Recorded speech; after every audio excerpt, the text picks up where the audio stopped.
All right, everybody. So, on today's show, we're welcoming back a powerhouse in comic book world.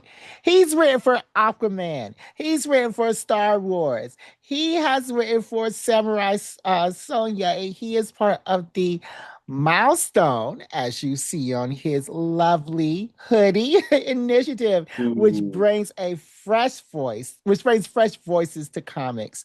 He also is the co-host of the critically acclaimed podcast White People Won't Save You, where he breaks down Hollywood's white savior complex one film at a time.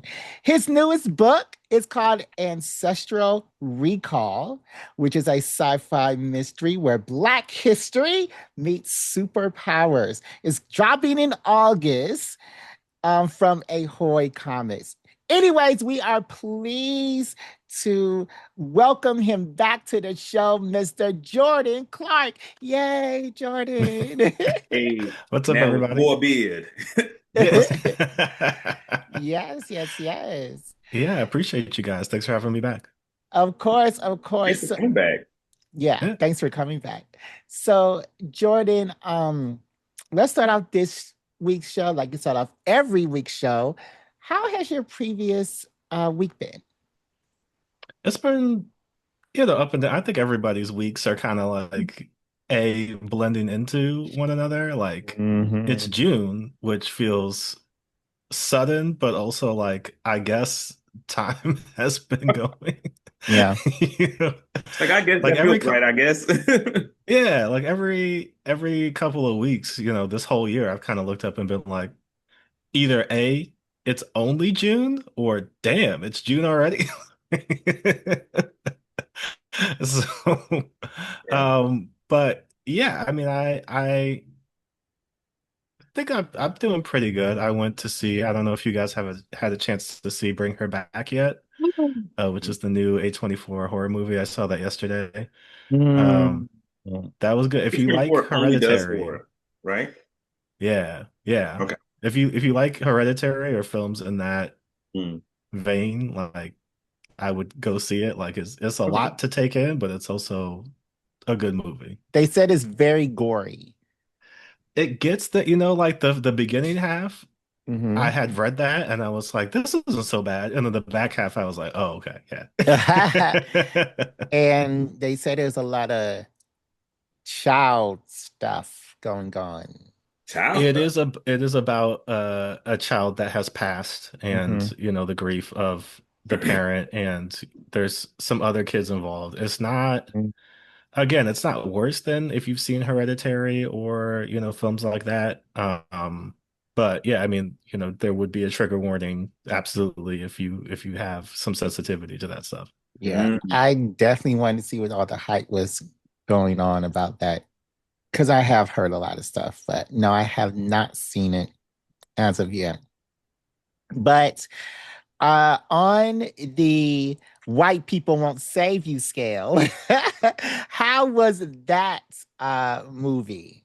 Was that Well, a white savior complex?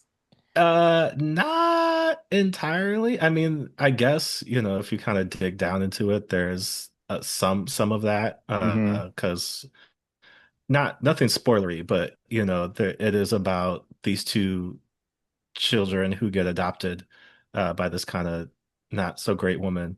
And one of them is Asian. Mm. So like there is a little bit of, they don't really get into it in the sense of like how, sometimes specifically within the foster system, like there are a lot of minority children that get adopted by, white families and parents.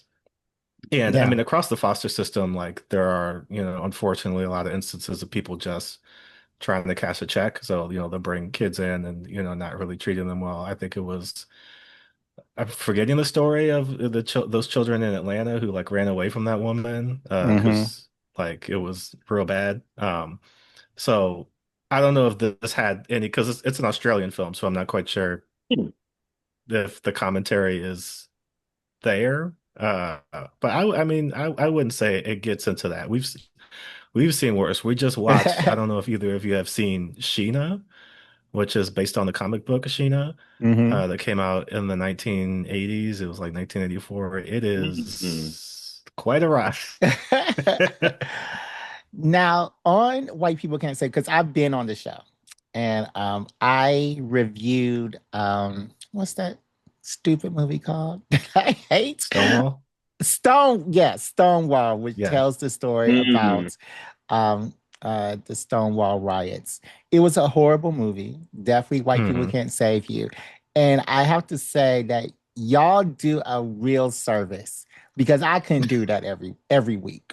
I could not sit in front of a microphone and talk about movies that are that bad. I have such a problem with on like a Hmm. not even on a is it good or bad, but on like a fundamental level and like Yeah. the mental fortitude that it takes, the patience that it takes, like kudos to y'all too, because I could never, never like the one that I did. It was the toll just getting through it. It was a toll talking about how horrible that Yeah. movie was. So yeah, that was really, really fun, but I don't see how y'all can do that. We give ourselves a little treat every once in a while. Like we talked Mm, about Sinners and I we Mm. talked saw about that. Nickel Boys and some other movies. So like we have to take the breaks here and there Mm. to celebrate, like excellence and achievement, by minorities in film, but also like, yeah, just for our general well-being. Like, that's a lot. Mm. It's a lot to Yeah. take in. Did y'all Yeah. talk about Brave New World, the Captain America movie? We haven't talked about that one yet. I mean, again, it is interesting in Mm. a lot of these films where there are certain dynamics that, like, for example, we talked about um Braveheart, not Brave, Die Hard Oh, 3, yeah, the Die Hard newest with a one. Vengeance. I was trying to remember what the tagline for it was. Yeah. Um, because that's the one with Sam Jackson. Hmm. Hmm. And like I made the argument that technically most action movies could be considered white savior films in the sense that like it is almost exclusively a straight white man saving the world. You know what I mean? And oftentimes there Mm. are some minority sidekicks. I mean, again, like this was Sam Jackson kind of like they gave him enough that like he felt integral to the plot. Right. I don't know if you've seen Die Hard 3, but like most of it is it's Hans Gruber's brother Uh-huh. is now uh terrorizing New York, and like it's a series of like phone calls where he'll call John McClane and like ask a question and they have to like solve it. Mm. And we were like, man, if he had just asked like exclusively like black trivia, like New York would have been done. Like Yeah. they would have never got past if he was like, who's Martin's upstairs neighbor? Like Hey, that's the yo. Bronx, you know. So Yeah.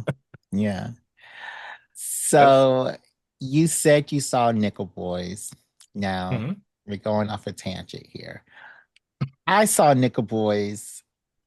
What was the overall verdict? Because I haven't listened to that show yet. But what was the overall verdict on Nickel Boys? Did y'all like it or did y'all not like it?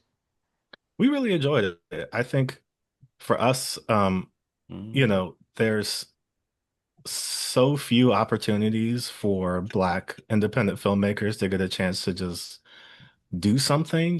Like a lot of the movies that get financed are fairly like straightforward kind of Mm-hmm. films. And like it's not that that's bad. Like we like Just One of Them Days. Like that was a kind Oh of yeah, low that was good. budget Black independent film that Mm-hmm. Hmm. like, I don't know how much that movie cost to make, but like I'm sure it made its budget back and then some just because like it's really just, SZA Yeah, running Scissor and Kiki around like Palmer's Los adventure. Angeles. Mm-hmm. Yeah. But for Nickel Boys, it's like, well, this is somebody kind of taking a swing because, not only was it done mostly from, the POV perspective, which is that's tricky to pull off. I feel I Mm. can understand for some people watching that maybe being like, I don't know, this is kind of taking me out of it. I think for some other people, it was really, pulling them in. Um, it's difficult because obviously, performances by younger actors sometimes can be hit or miss, Yeah. So like I think the two leads, like, did they crush it? Like maybe it wasn't like the best performance you've ever seen, but I think both of them did the job and then some. And then, just the overall story itself, because I also really enjoyed the book that it's based on. And Mm. it's the same. I think the book gets more into the details because the everything that the book and the film is based on in terms of like those schools for Hmm. boys that Quote were unquote. prevalent. Yeah, up and down, the South and, parts of the East Coast, like those were real places that kids got Hmm. sent to and like uh things worse than what you see in the film happened, and so I think you just in terms of even bringing some light to that, because I mean, you think about that and then you think about the indigenous schools in Canada Hmm. and other Hmm. places where it's like, it's kind of easy to gloss over some of that stuff because it's not really brought up to the forefront. But I enjoyed it. I thought it was good. It was because I'm trying to think of some of the other movies that came out that year, like Sing Sing, um, Mm. and there was like one or two others. It was weird because we talked about it as well, that there was a lot of films that were about Black people or like from a Black lens that weren't Hmm. made by Black people that came out that year as well. Like Sing Sing was one of them. Um, We Grown Now was one of them, where, it wasn't necessarily it wasn't bad at all. Like Sing Sing I thought was a great movie. Hmm. But like what the differences would have been if that film was also directed by a Black director, or written by, Black screenwriters, like what Mm. other nuances would have been included that didn't get a chance to be told in that film. So Yeah. So like I also saw Nickel Boys. And I think I said on this show that my problem with Nickel Boys is it wasn't graphic enough. Like I sure. wanted to see some of the horrible stuff that was coming on as a horror fan because that's totally an important story that I did do my Google searches and my Wikipedias afterwards. So like, oh, okay, this is not good, but it was Yeah. interesting, and I learned something new, but I would like to see the abuse. I think it Yeah. goes back and forth. I definitely feel, nobody's wrong really either way. Some people are like, and I think that the director, said that was the intent of like not wanting to not even show black pain, but like it's inferred. Like Yeah. you can Yeah. guess, and sometimes even, like what you can imagine is way worse than like what we can show you on Mm, screen. But then as well, when you think about something like Underground Railroad with Barry Jenkins, it's like that's very in your face. Like a yeah. man gets burned in the first episode, and it's like this is what's happening. So, I think you can go either way with it. It's really just, yeah, like a matter of taste. Like some people, again, like Jared might want to see, like, let's see it. You know what I mean? Like, let's not shy away from it. Let's show it. Other people might be like, well, it's not even that it's not necessary to show, but like, um, let's maybe not focus so much on the violence itself, but maybe the Yeah. aftermath and the, residual trauma from that lingers, even though, the violence is over. So like, mm, you kind of pick and choose how you want to, approach it. yeah. Yeah. No, that's definitely me. I'm the one. I'm just like, I don't have to see the head getting cut off. I ain't got to see the whip marks. Like you can throw a couple of them in. I don't need it. Mm. Yeah. So, Demarcus, how was your previous week? My previous week, it was a little long, low key. Oh, Yeah, even though even with the I had my friend Kiera in town. She stuck around till Monday, or no, she actually left a day early. But then, so just hung out Monday, and I don't know, a little bit behind at work, so just trying to plan catch up most of the week. My girlfriend still has like a back injury, so like just trying to help her out as best I can. Yeah, so long but not bad. mm. Can't complain. All right, guys. So this is the Well, Jared, point. how was your week? Oh Wait a minute. Yeah. Lord. God, God, What you're gonna about forget. you? My week was very uneventful. Hmm. Nothing much going on. It really does seem like the days are blurring into each other. Hmm. As you know, I have been dismissed from my previous job, so I'm Hmm. currently on the job hunt. But other than that, nothing really new is going on with me this past week. So nothing much to report there. Sorry. Mm. Mm. Mm-mm. um, Yeah, we need you to start living a more eventful life. well, I did get a treadmill. It was A an impulse. treadmill. Yeah, it was an impulse purchase. That's not a Because small purchase either. well, I found a really cheap one. So okay, Okay. it wasn't like $400, which is the medium price for a treadmill. So Is it it? was no, it wasn't.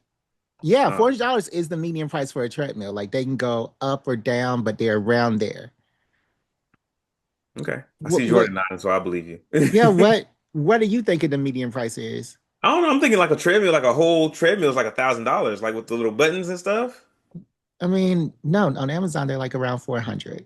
But Wow. I found one for 100, and it's a small little compact one that I can like Hmm. fold up and like store away. Oh, okay. And it's good for me because I can walk on it, watch TV, and yeah. So I just be walking in the morning on my treadmill, and I'll be doing my 2.4 speed, and I think I'm doing something. So yeah. You need to bump it up to three, man. Those are rookie numbers. Well, I mean, I just started out, Demarcus. You do something at 3. Okay. I, I started three is a little low for me. Okay. But you go to the gym all the time. So Fair enough. I was in the gym twice this weekend. I feel all pretty right. good. Well, now's the point in the show where we put people on to something that we like. Jordan, we're gonna start with you. This can Put me be on. What, whoa, anything. whoa, whoa, what about Movie Pass? I'm I'm giving Jordan some time to think. I gotta tell him what he gotta think about. Oh, okay. Okay. All right. All Can I right. can I do my part in this Whoop. segment? Please, My camera Demarcus. fell. Hold on. I see your camera fail. You need to get it together.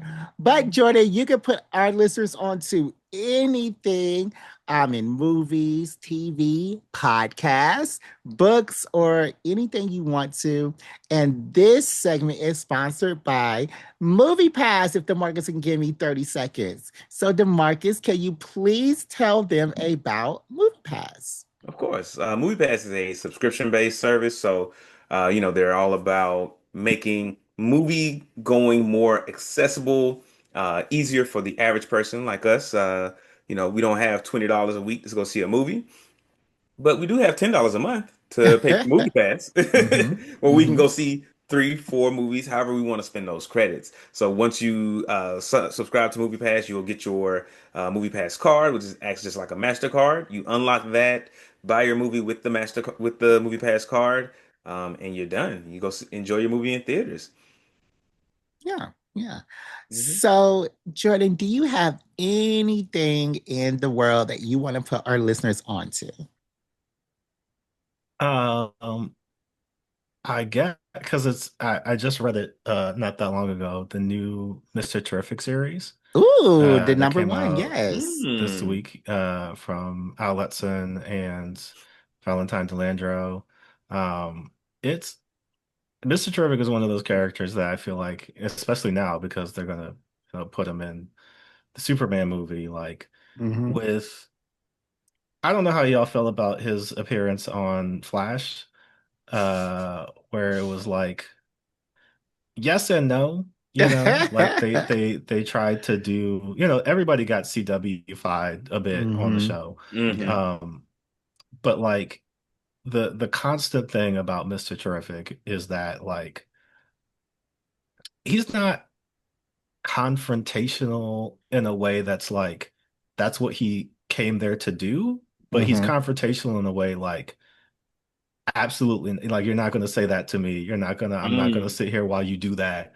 You know Hmm. what I mean? Like because I mean everybody gets weird titles, so he's the third smartest man in the world, I would Third. argue like is Bruce smarter? What does Bruce actually know? You know what I mean? Like they give him a lot of qualitative like Hmm. skills that are, you know what I mean? So, but like in that sense though, like he's not going to take shit from people just, Yeah. because you got superpowers or whatever. And so on the Flash, I was like, I don't need him to like punch Barry in the face, but like maybe Mm-hmm. he should tell Barry to shut the fuck up Yeah. sometimes. Like jack him up a little Just bit. Like shake him around. yeah. Or just because like I know what I'm talking about. And I know again they were trying to portray him as kind of like a younger, not quite Mr. Terrific yet. Mm. This series is interesting because it's Mr. Terrific year one, so it's kind of flashing back to his initial entry into being a superhero and like combining it with some present day in universe stuff. Um, but I do feel like he is one of those characters. It's not even that he gets overlooked or forgotten, but I think a lot of the times when people go for black superheroes, they're going for John Stewart, they're going for Cyborg, they're going for Miles, The ones that which are already all have like a great fan characters. base. Yeah. Yeah.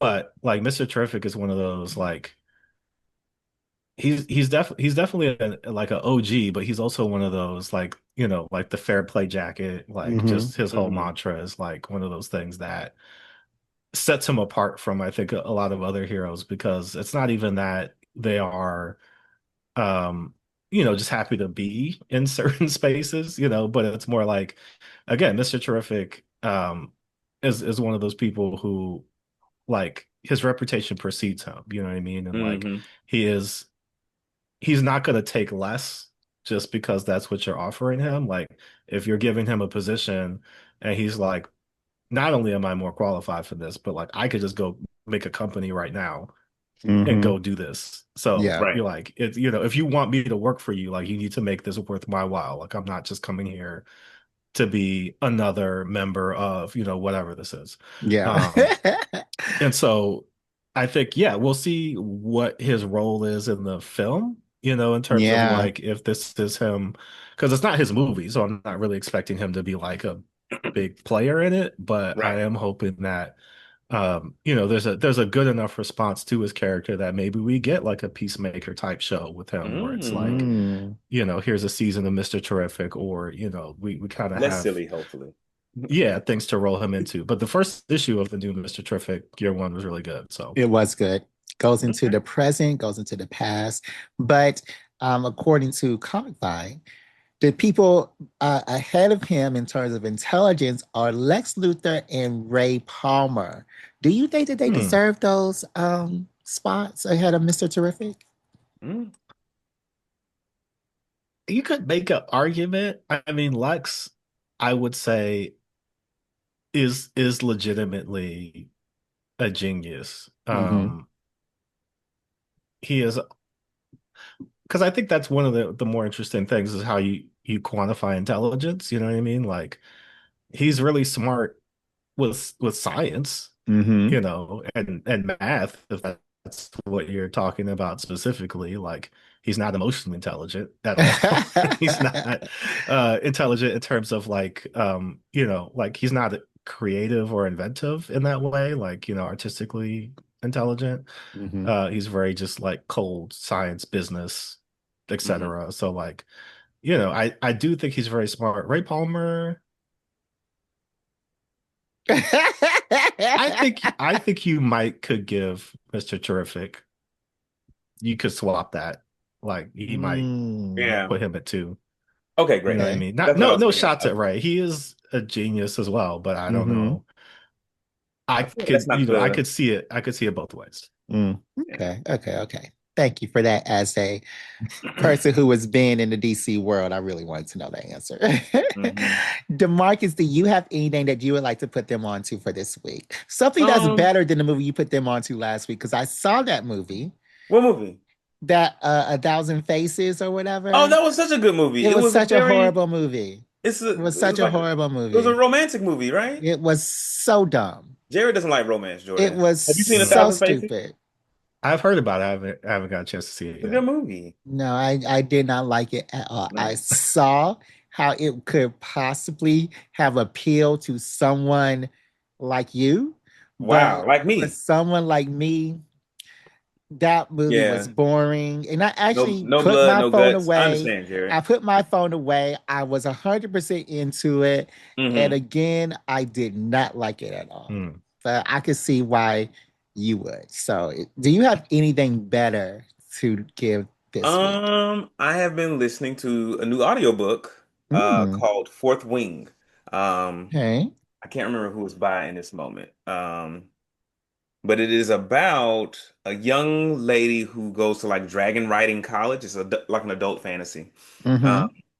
she goes to dragon riding college and she doesn't want to. She wants to be like a scribe. She wants to like write and take notes for the army. She lives in like a very militaristic like society, and her mom is like a big time general. So I'm looking up the author now, but like, so her mom forces her to go into the army. Her mom's like, nah, forget all that scribe stuff. You're gonna go to the army. You're gonna be a dragon rider because I'm a dragon rider. Your brother was a dragon rider. Your sister's a dragon rider. We coming from a line of dragon riders, so you gonna do it too. Um, and so she's like, she doesn't want to at first, but once she gets there, she's like, I want to prove to my mom that I can do this, that I'm not just like the weak link of the family. And it's pretty good because she goes through a lot in the book where she's meeting people who like have it out for her mom, but they can't get to her, so they're trying to take it out on, the daughter. Um, she finds out she's like learning more about like dragons and she's learning that she actually is pretty weak. Like, she gets her arm broken and like and it's not even, and the person doesn't even have to try that hard. They just kind of like pull it and it just comes out. Um, and so, but over time, I think this is like going to be a good one of those like coming of age stories where you get to see a character like, learn where their strength lies. Mm, okay. hmm So, But it's also pretty brutal. It's also pretty brutal because like the dragons, like they have to choose you, and if they don't choose you, they just like burn you alive on the spot or eat you. okay. That's Game So of Fourth Wing Thrones. by Rebecca Yarros. Yeah. hmm So the last book that you were reading was Solo Leveling or audio hmm booking. That The was book it. that I also read the manga for. How did you The enjoy manhwa. Solo Leveling? Yeah, manga. So how did you enjoy Solo Manhwa. Leveling? It was good. I really enjoyed it. I like listening to the book. There's so much more.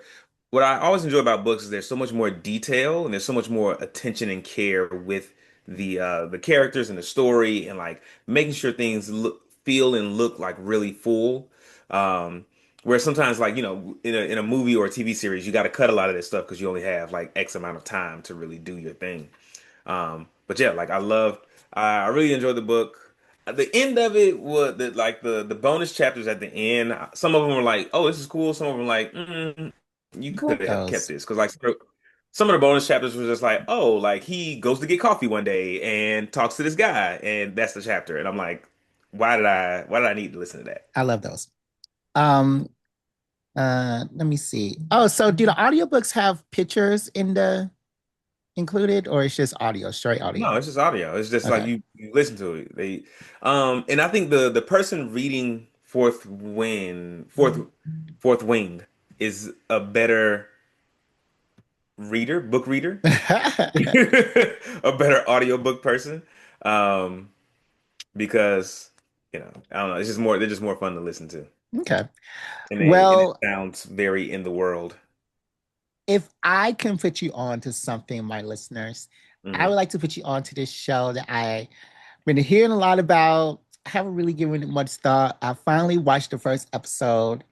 I still didn't give it much thought. Then I watched every other episode and it blew me away. It's called The Rehearsal and it's on hmm HBO. This show was so insane. it blew me out of the water. So the first episode does nothing but set the show up. So you are like so the premise of the show is this guy, he likes to rehearse things. So he finds this person on Craigslist who has to tell this other person that he has been lying to them and he does not have a master's degree. So he sets up all these rehearsals. He wants to at a bar. It's a trivia friend. He gives him all the trivia answers. It's a whole lot of kooky and a whole lot of kookiness. So I'm thinking, okay, so the rest of this series is going to be more kookiness. It's going to be more fun just for the rest of the 6 episodes. I was wrong because the rest of the 6 episodes, he begins to try to rehearse with this lady. She wants to have a child, and she wants to have a child on in Oklahoma, and or somewhere like that, Hmm. Oklahoma, Oregon, somewhere that's rural, Hmm. because she lives in the city and she wants to have a child and they want to rehearse what that's like. So how it starts They off, want to rehearse having a child. yes, how it starts off, because child labor laws and all the other people in this show are actors. So how it starts off is the the production team is kidnapping this child, this baby out of his crib. And you're like, what in the world is going on? And they're replacing the baby with a little doll. And you're like, what's going on? That's how it opens. So you're like, what's going on? You hear the presence, I mean the premise of the show, and then she finds somebody who she wants to rehearse with on a dating app. So then they're like, okay, we can do that. They go to the guy's house. He is getting in an argument with his roommate, smoking weed and driving. He doesn't have a job. He was like all of the religious stuff that she was into, he was into, but Mm. also he was really into numerology. He was really into a lot of crazy stuff. So then he ended up leaving in the dead of night because it was too much for him. So you're like, okay. So at the end of the episode, the guy who's doing the rehearsals decides to um, be the father figure. Then it just Mm. goes off rails from there. What The happened to the Tinder guy, the dating app guy? He left in the middle of the night. So then it goes into I'm not gonna go Okay. into the whole show because I didn't want to go long, but Hmm. some interesting things that happen is they plant a garden that is all vegetables from the grocery store. So they don't really have a garden. It's just like watermelon, and they bury the watermelon halfway. so so they're doing that.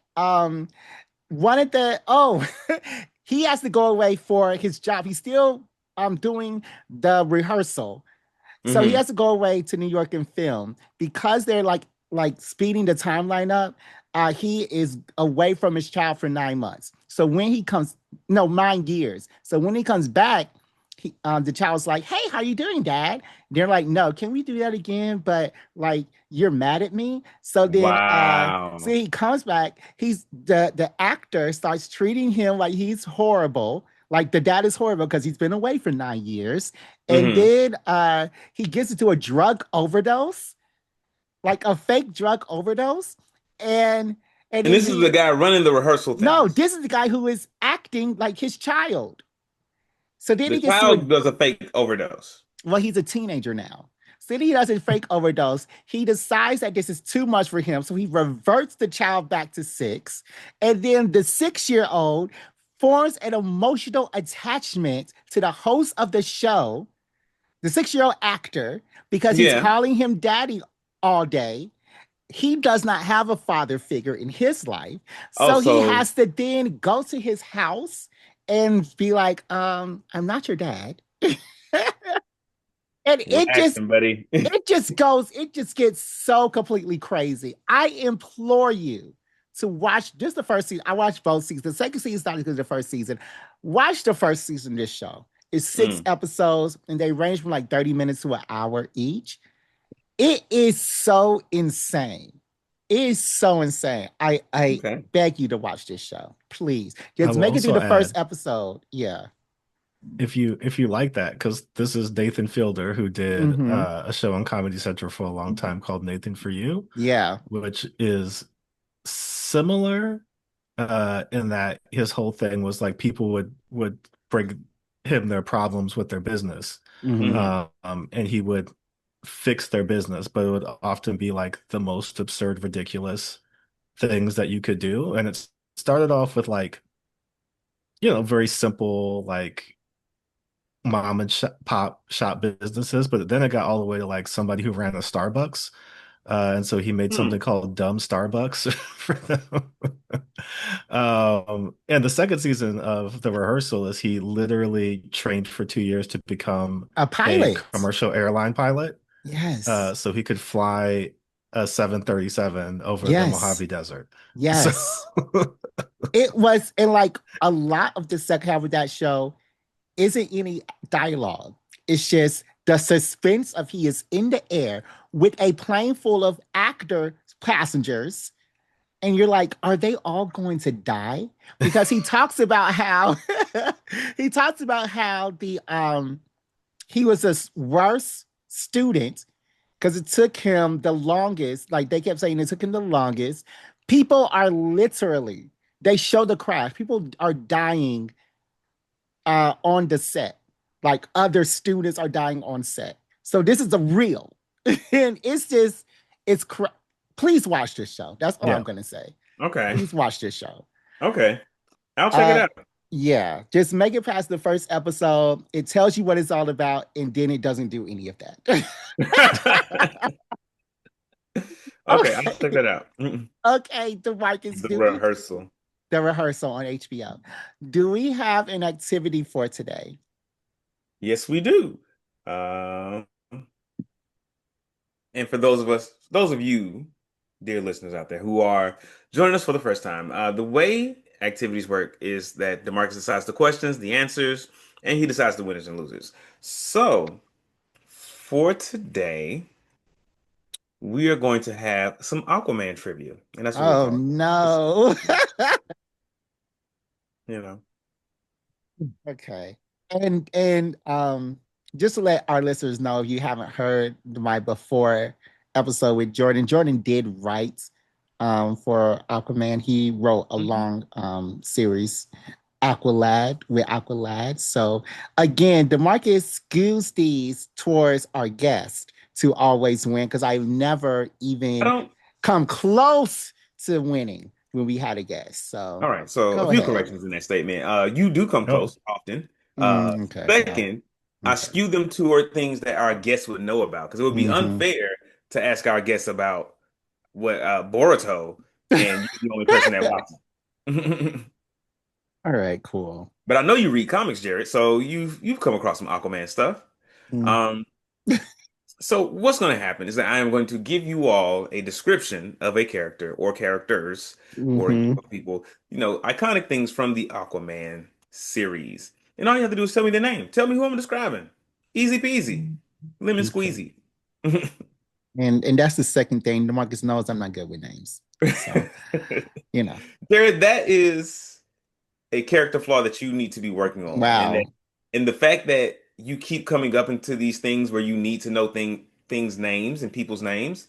I think these are the signs from the universe saying, Jared, work on this, work on Well, names. DeMarcus, But these people aren't if real. we So, if we need a hint, are we okay. able to get a hint yeah, yeah, or yeah. I got some hints. But these are gonna okay, be okay, okay, okay, easy. okay. So, Okay.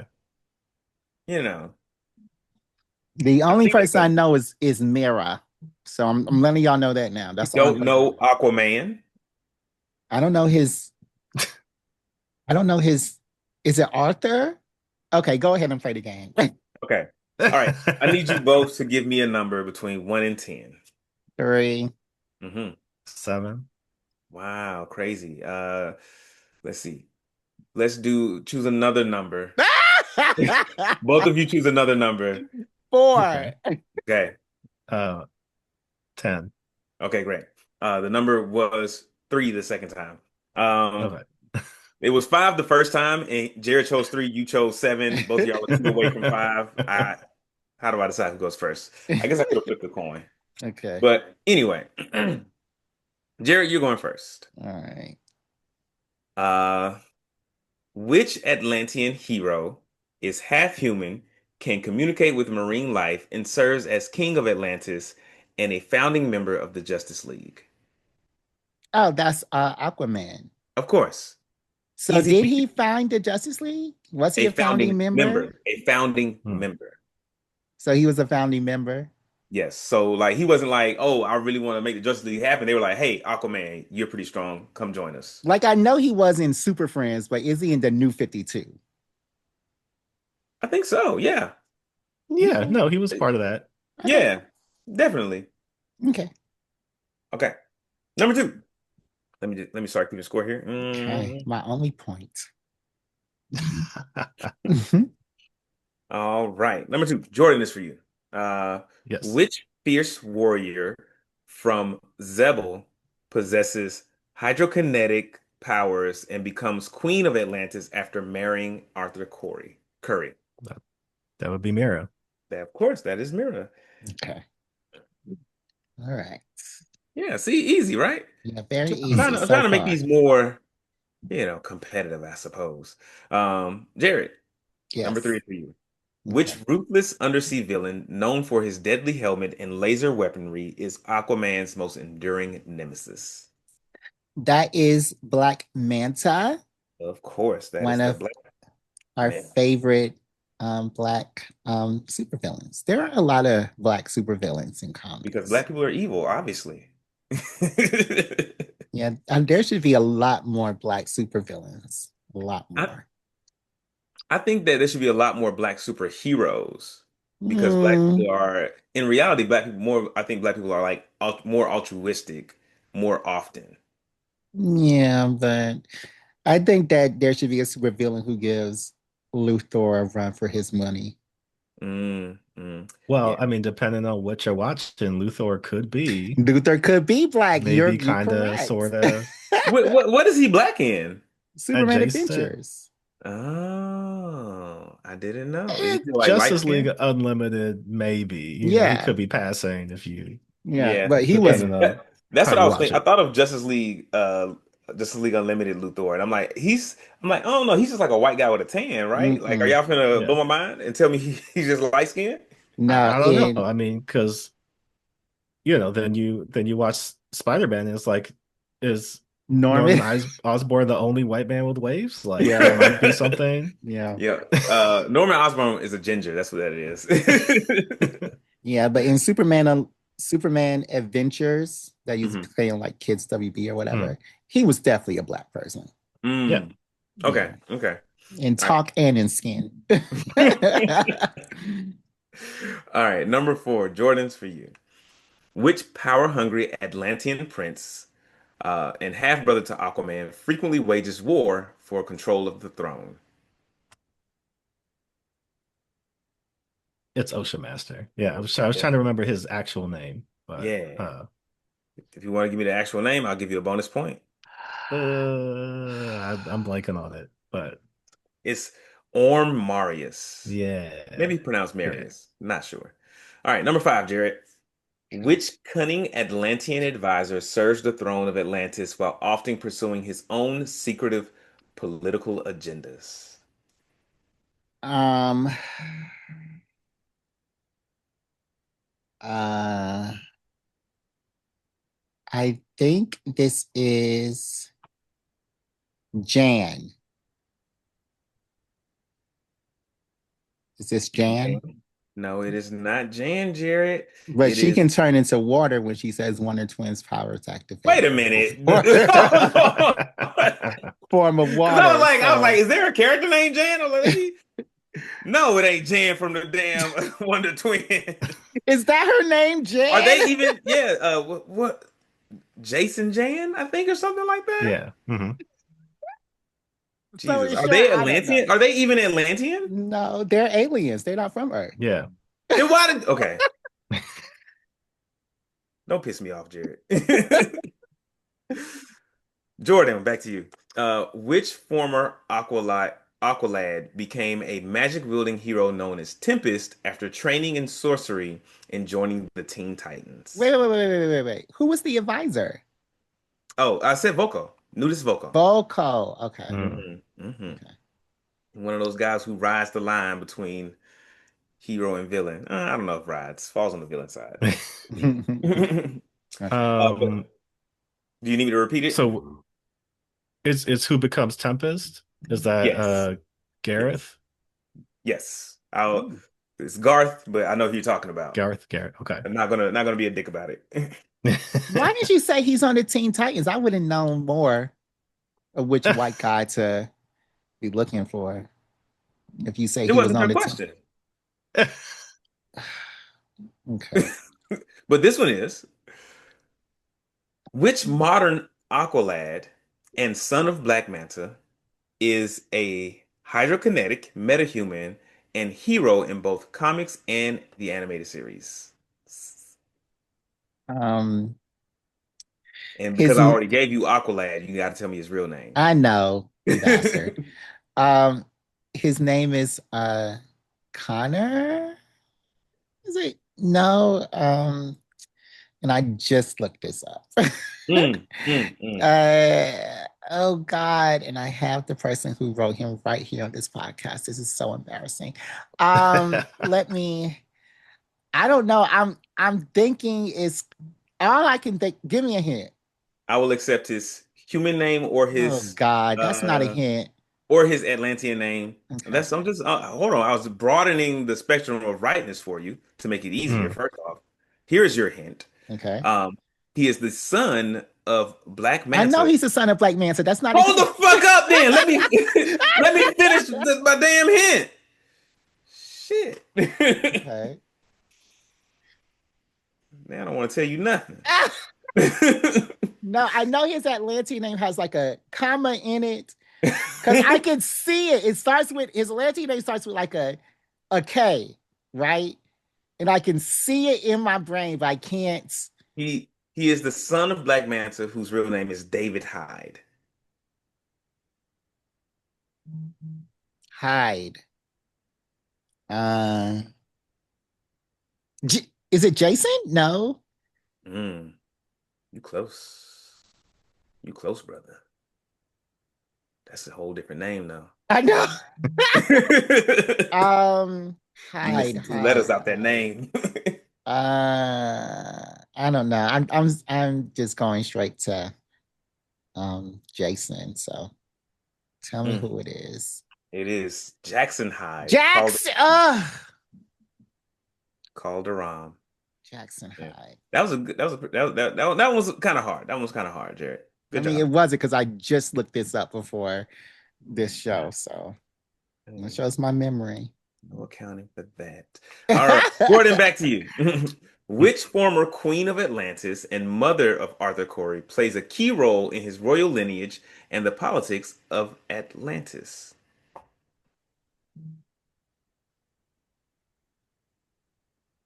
I'm gonna need a hint because I know it's Nicole Kidman in the movies, but Oh that's wow. not the answer I that you're looking mean, for. yeah. I mean, I don't. That's not helpful. Let me see if I can get a good hint for you. Because I often get like her and then like some of the Amazon names mixed up. Mm. Well, does it help you if I tell you that she is named for the Kingdom of Atlantis? Is it Queen Atlantia? Close, very Okay. close, very close. Or Atlanta? There we go. Like, That's yeah, it. okay. That's it. All right. Queen Atlanta of Atlantis. Got there. Yeah, you got there. You got there. See, recall is more important than memory. All right, Jerry, this is going to be one of the hardest questions, so I'll give you two hints Hmm. and I'll give you some time to answer it.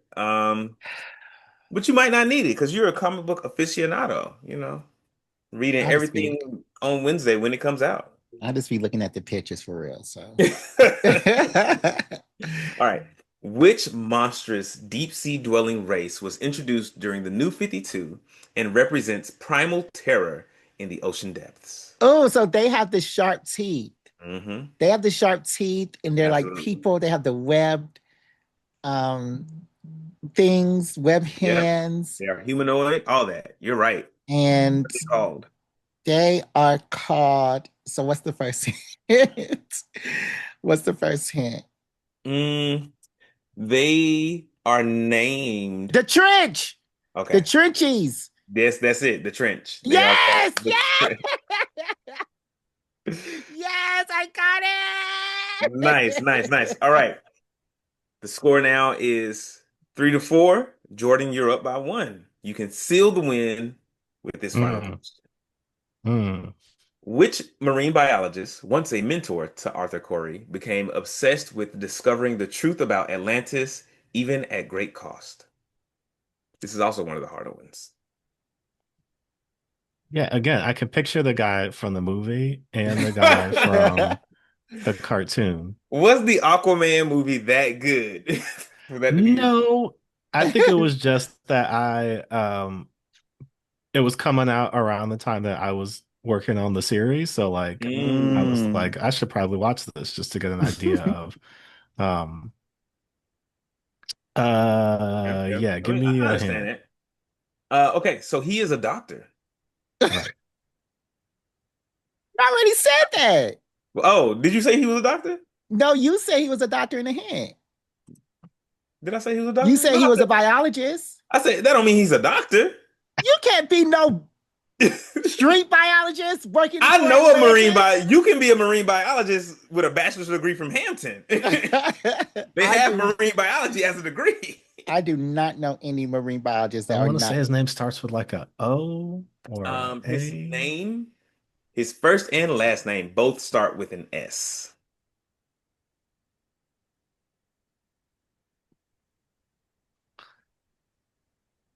It's not Simon, right? It is not Simon. That's two Yeah. hints. Yeah. Yeah. Yeah, I don't think it's gonna come to me. His name is Dr. Stephen Shin. Mm. Yeah, yeah, Or yeah, Stephen Shin. Stefan? It's the PH. Stephen with the PH. yeah. All right. But that's the end of the game. Jordan, you're still the winner. 4-2. 4-3, sorry. 4-3. Mhm. Jerry, It's a close one. that was absolutely a close one. That was super competitive. All right. I think if you had tried a little harder on the Jackson one, Hmm. Oh I God. told you you were two letters off, and you know, Yeah, Connor is the that's Green Arrow's sidekick. okay. I was thinking Connor as in Connor Kent, And from Or yes, Justice. Yeah. lots of Connors. lots of Yeah. Connors. Yeah. Do y'all like the alliteration in names like Connor Kent, Stephen Shin, Peter It Parker? helps sometimes if it's a good name. If it's kind Yeah. of something kind of silly where you're just like that, nobody would be called that in Right, real right. life.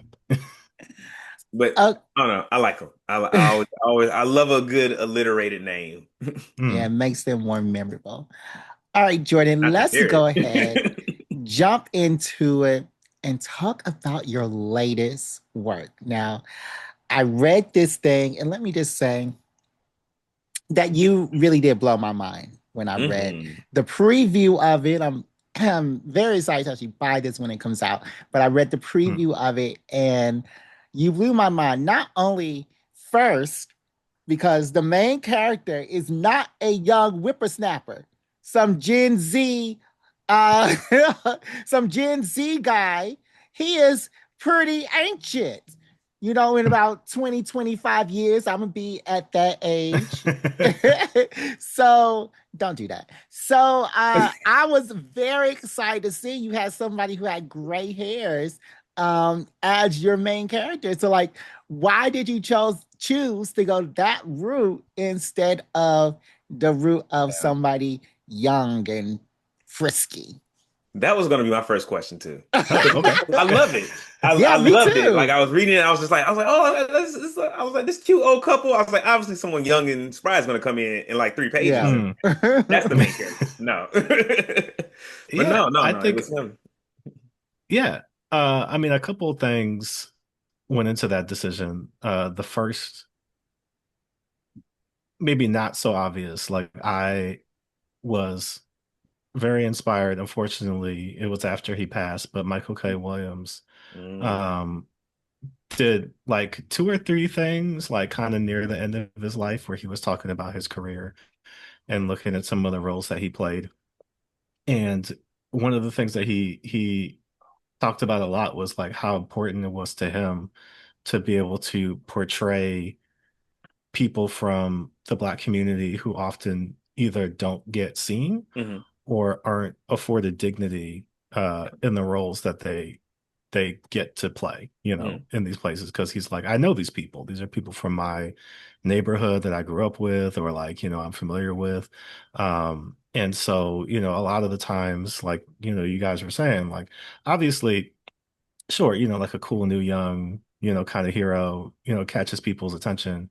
Um, but a lot of this book is about a uh paying attention to and remembering, the people who paved the way for us to be where we are, as well as kind of, those people who go under the radar, right? So like th- the main antagonist of the book is this sentient AI corporation from the future who's kind of like targeting and pulling people uh from the past that it's like no, well, nobody's going to remember this person, you know what I mean? Like with Mm. if you remember like the Dark Knight, that scene where Joker's talking to Harvey Dent and is like, two gangbangers kill each other, nobody cares. That's just according to Yeah. plan, right? And like, so the guy who drives the bus every day, if they disappear, like people get new jobs, they move on, a new bus driver, that couple that lives in the park, you know what I mean? Like, people come and go all the time. Nobody remembers them, right? And like, unfortunately, a lot of the time, older people in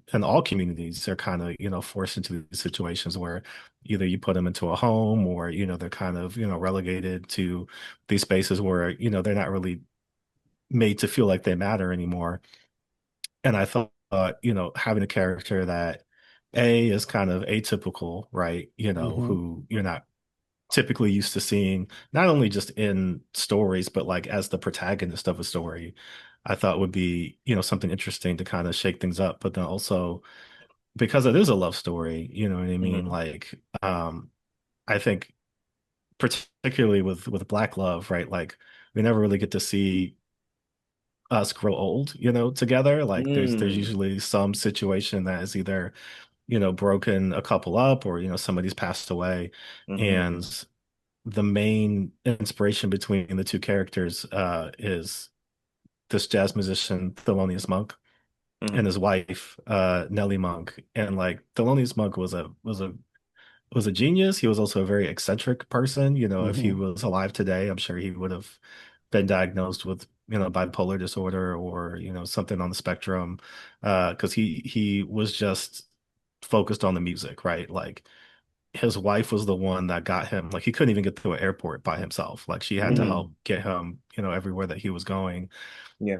And, I think for a lot of people, looking on the outside into that relationship, you might be like, well, what is she getting out of this? Because she's like, basically having to take care of this man. Like, whereas what is her part in this? She's just like a caretaker, but like when you actually learn about the relationship, like he loved her deeply and like he loved her more than anything, right? Like if he loved the music that much, he would get on the plane to go play, in Paris or wherever. But like he did that because of her, because she encouraged him to do that. And so having, this relationship between these two people who, their love transcends, every like it literally transcends space and time by the end of the Hmm. book. And so I thought that was important to kind of show, this older couple who it's like their lives aren't over just because they're, in their 60s and 70s. Like that's not the end for Hmm. us. And like there's a phrase that it's the header for my ex account, Twitter account.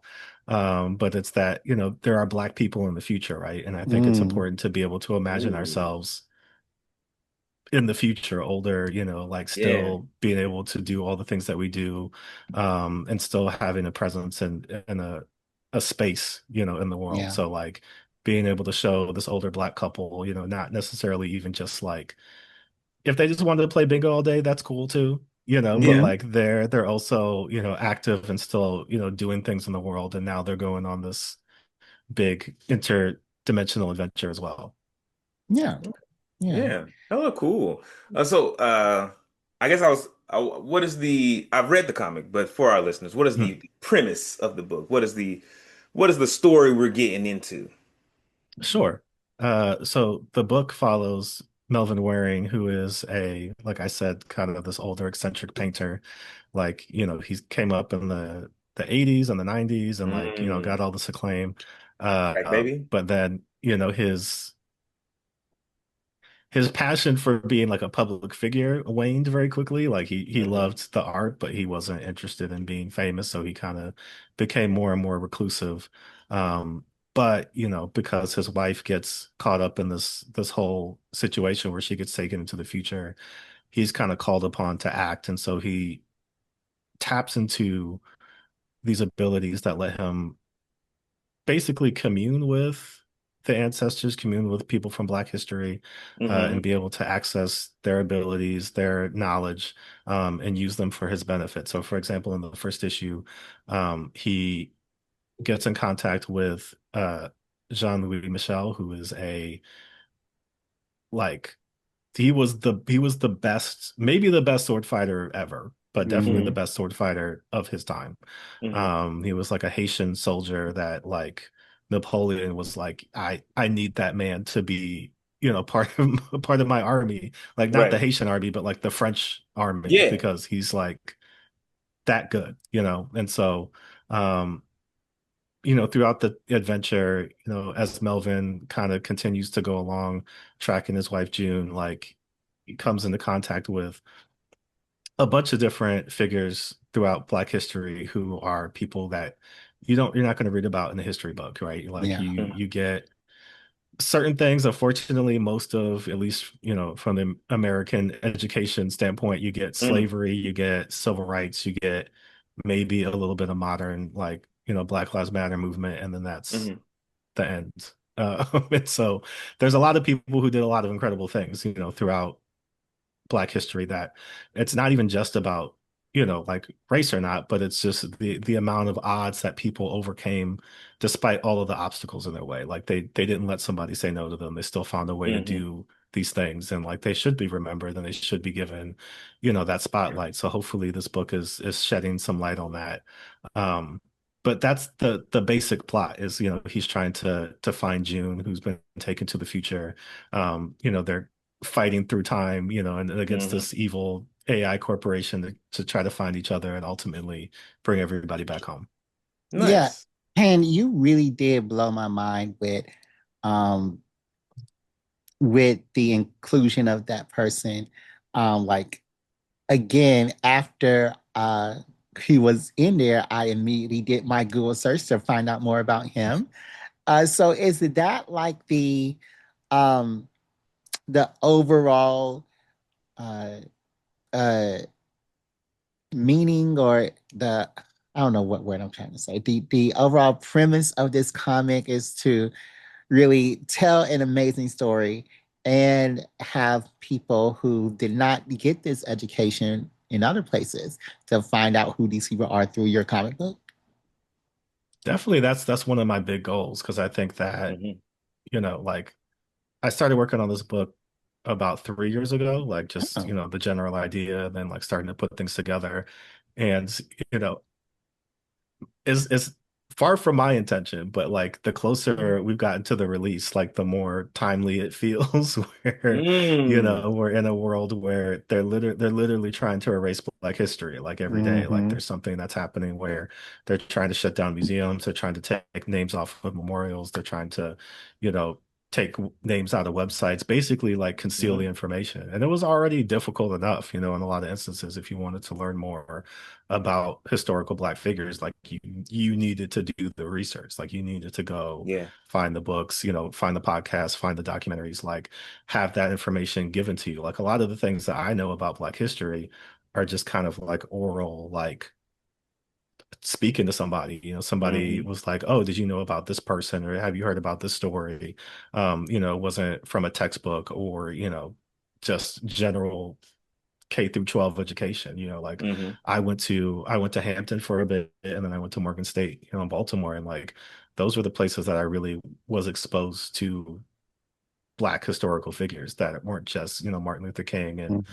Rosa Parks, and like, both very important people, but like we are more than that. We've had more people who contributed to where we are now than that. So I really wanted to do things that were able to get these figures in front of people, you know what I mean? Hmm. And like it's a 20-page comic. I don't have all the time to kind of like break everything down.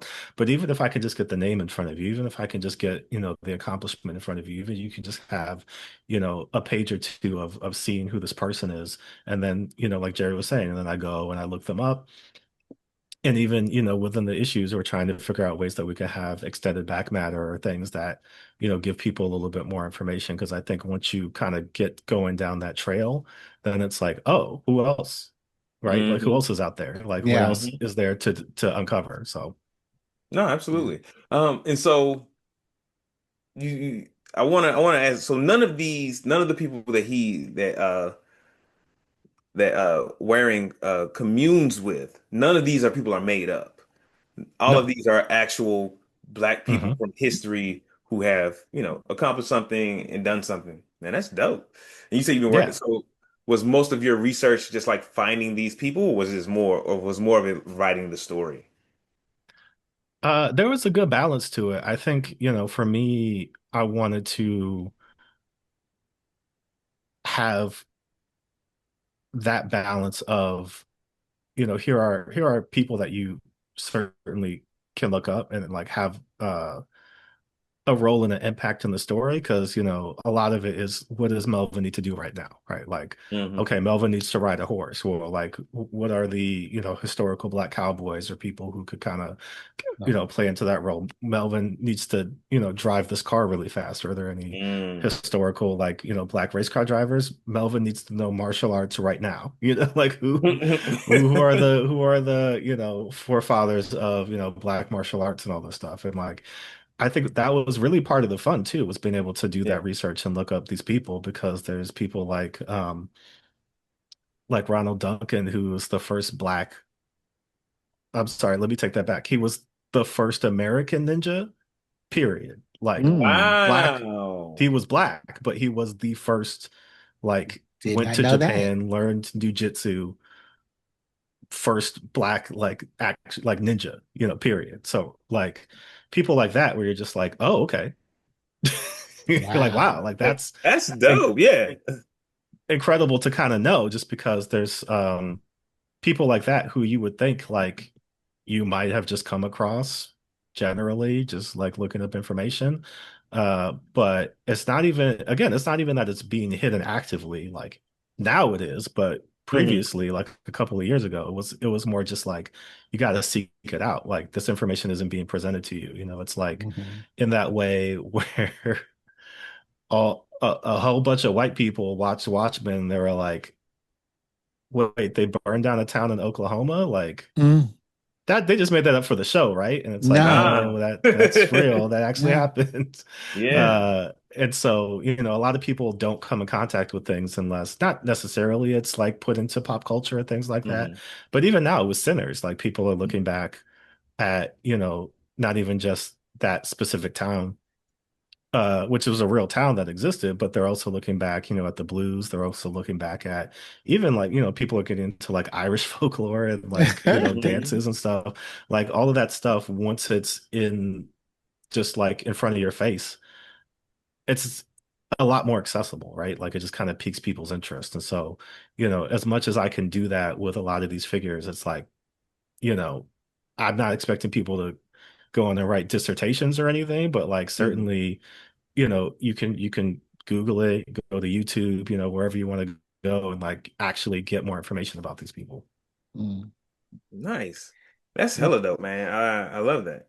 Yeah, and I definitely remember that big to do about the Tulsa race war in Watchmen. I was like, this isn't common history. Like, do white people really not know what they did in Nope. history? No, we just do it and forget it, you know. Oh, okay. Here is the list of other towns in America that you have destroyed just because black people live there. Okay. Yeah. But one of my, I don't know. Like I said before, I don't like romance. I don't like cutesy things. But one of my favorite new characters, somebody I was definitely hoping for in every scene, was the little panda AI companion. And like I'm just interested in like because you have such a with the things in the background, the little advertisement, everything, you have a real parallel between future technology and the history. So like why did you think that having that there was important to this make this be a very historic comic book, but also be aware of, where we're going with everything. For sure. I mean, if in terms of Petunia herself, the panda, like that, all that credit goes to Adigan Elhan, the artist, Hmm. who was also part of the Milestone group with me. Like Adigan is an incredible artist, and one of the joys of working on this book was not simply just collaborating with him, but also just like coming back with the art and seeing some of the things that he would kind of stick in there and being like, yes, I'm going to steal that. I'm going to take that. That's going to be in the next issue. Like we're going to keep these threads going because he did such a great job, like you said, Jared, of inserting things into the background that kind of catch your eye and kind of fill the world out. And so, with like I said before, like this was a couple of years ago that I was thinking about this, and now again we're living in an AI future where all of this stuff is coming at you very quickly. Um, Past informs present, informs future, right? Like all the Hmm. things that came before us. It's important to have perspective on that and an understanding of that because that lets you know about where we are now and then also helps you make decisions about where we're going in the future, right? And so, having that contrast between all of these things that Melvin is calling upon, right, in terms of not even just the figures themselves, but like their stories and their importance to culture and history, as opposed to, the main antagonist of the book, which is again literally a sentient corporation. Like just it's Hmm. just information, it's just statistics, it's just whatever gets the bottom line the highest. You know what I mean? So it's Yeah. not interested in people, it's not interested in history. Its interest in people is how can I manipulate them to improve my programming to Hmm. make me better at selling people products. You know what I mean? Yeah. And so, that contrast of like, our main character who has a real reverence for history, has a real connection to history, has a real um, is empowered by the history, right? Hmm. Versus like a literal computer who is just like seeding all of this stuff into itself in order to sell you, the next Taco Bell, Hmm. creation or the next like whatever it is. Because that's the Yeah. thing too. I mean, the more that we kind of live in this world, we take a lot of things for granted. We take a lot of things as just how it is, but like it's weird that you look up jeans and then you go to Instagram and they're selling you those jeans, right? Yeah. Yeah. Like it's weird that like, you just have a conversation about toothpaste and then Facebook is Hmm. telling you here's some toothpaste. Would you like to buy this? You know what I mean? Like Hmm. it's if you were talking about this maybe like 10 years ago, you would be like conspiracy brother, Hmm. like everybody would be like, "Oh man, you're taking this too far." Like that's not really what's going on, but like the more that we hear about it, it's like, "No, that's yeah, any Completely normal. way, every way, yeah, that they can kind of figure out how to get these products in front of you." I mean, like beyond the aggressiveness of AI, like the Hmm. aggressiveness of sports gambling, the aggressiveness, of a lot of these things that it's just like, this is just it now. Hmm. You know what I mean? And like, um, while it would be nice to put certain things back in the box, like Hmm. I think a lot of these people who have gotten very comfortable with a lot of these things, why should they? Like why, if I can eliminate the number one cost of my business, which is labor, which is people, why would I not do that? You Yeah. know what I mean?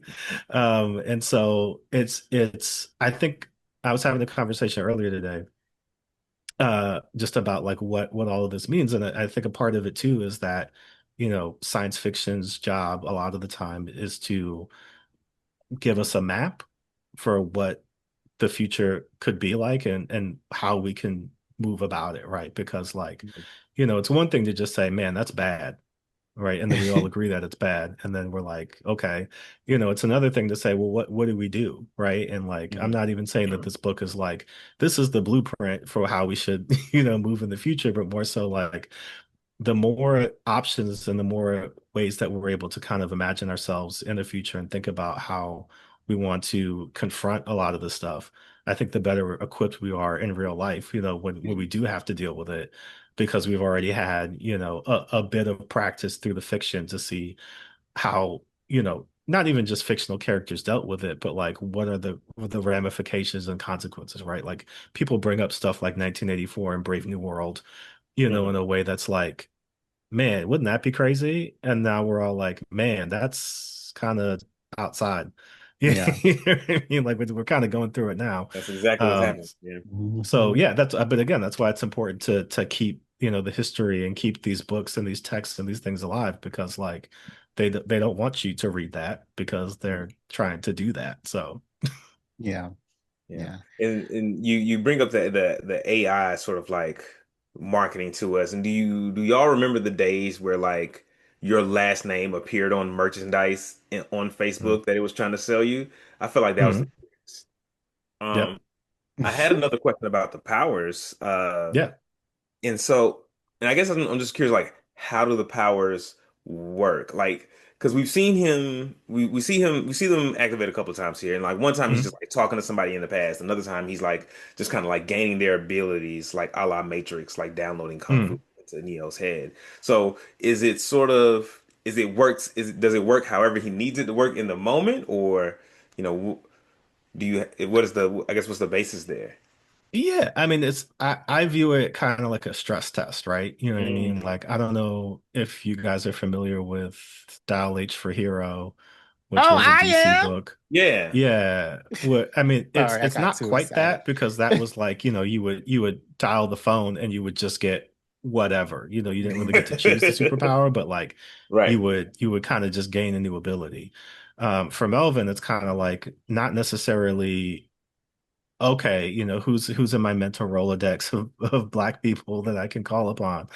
But it's like something's happening right now, and like Mhm. I'm reaching this like stress point, kind of like I mean, even if you're thinking about it like the Hulk, right? Like Bruce Yeah. Banner just can't turn into the Hulk at will. Like Hmm. some comics, they kind of let him do that, but in most cases, like he has to reach a certain stress level to Hmm. access those powers. So Melvin is kind of the same way, where it's like he's got to really get to like a really stressful point where it's like I need something, right? And so even in the first instance, like he wakes up, he finds his wife is missing, he's going through a really stressful time. Like the best person to get him in contact with her is Sam Marlowe, the real life inspiration for Philip Marlowe, Hmm. right? So he's like now introduced to this detective who can kind of help him with his abilities. There's another issue later on where he needs to break into like this facility. So there's a woman, Marie Van Brittan Brown, who was the inventor of what we know as the modern security system. Like she Mm. just made the security system for her house because she was like, I can't trust the cops and like nobody else is going to protect me. So like let me set this up. And so, whenever he's in need, whenever he's kind of, facing these situations where he's got to do something, again, it's not always physical. Sometimes he just Hmm. needs knowledge and information. Um, but that's where the powers start to connect. So I think of it like almost like an ancestral like web, that he's able to Hmm. navigate and kind of find certain people, and they find him too, right? Like I Yeah. think of it as a two-way street. Like it's not necessarily just him uh saying, oh, help, help, I need somebody. It's more like, oh, like in the web, they're saying, oh, like Melvin needs us. Like we need some who's the Mm. best person to go help him. Hmm. I love So, that. because you'll see as the series goes along, like as he meets, different figures, it's not just like you're a stranger, like they know him, like they speak to him Yeah. like family. Hmm. And so, there is that connection between them where it is like Toni Morrison spoke a lot about just like that feeling of knowing, like knowing Hmm. people, knowing, certain things that feel familiar to you just through culture, just through like having, this experiences, when somebody says, oh, like, you do that just like Uncle Jerome used to, you Hmm. know, Hmm. and it's not like you're not doing it intentionally, but like there is something that is just kind of trickles down through, generations where we just pick things up naturally, and it's kind of that feeling. Hmm. Yeah. Oh, Okay. and so, and I guess this is a very small part of this. Like, so when there is a language barrier, does he like understand their language or, without giving too much away? Because we saw the one part where the guy speaking French or maybe Haitian. Uh, Yeah. and, Uh yeah, no, I think it is a bit of that where there is a common connection between them. So like Hmm. even if he's not picking it up all the way, like there's enough of that where he's able to figure it out. Yeah.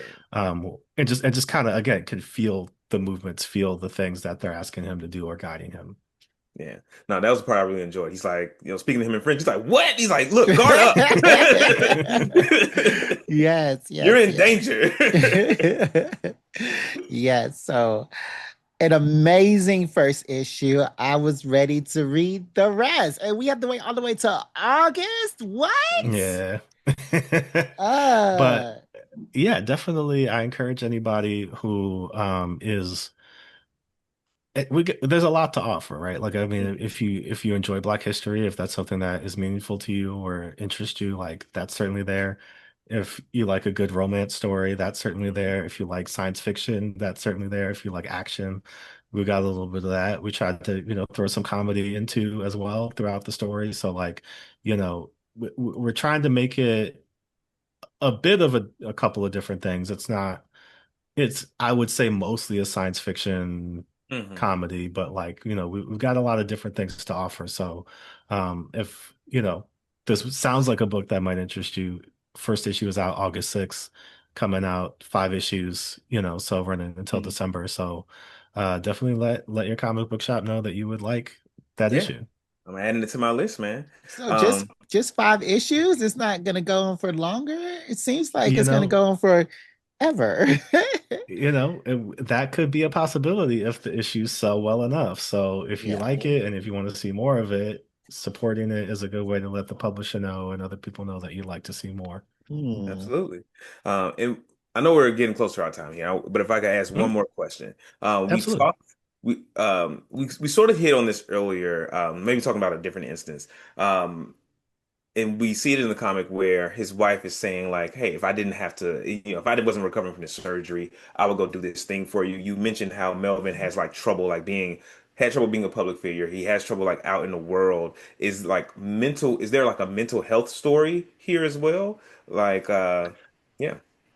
Yeah, certainly. I think um I would definitely encourage people to look up, Thelonious Monk and his wife Nellie because it is a very interesting story of somebody who like very much so in private circles, when people talk about him, like they would say Monk, Monk is funny, Monk is quirky, he's kind of weird, but like he's certainly somebody who um, is just, all around like not necessarily enjoyable person because he would just like sometimes just shut down Hmm. if he wasn't interested.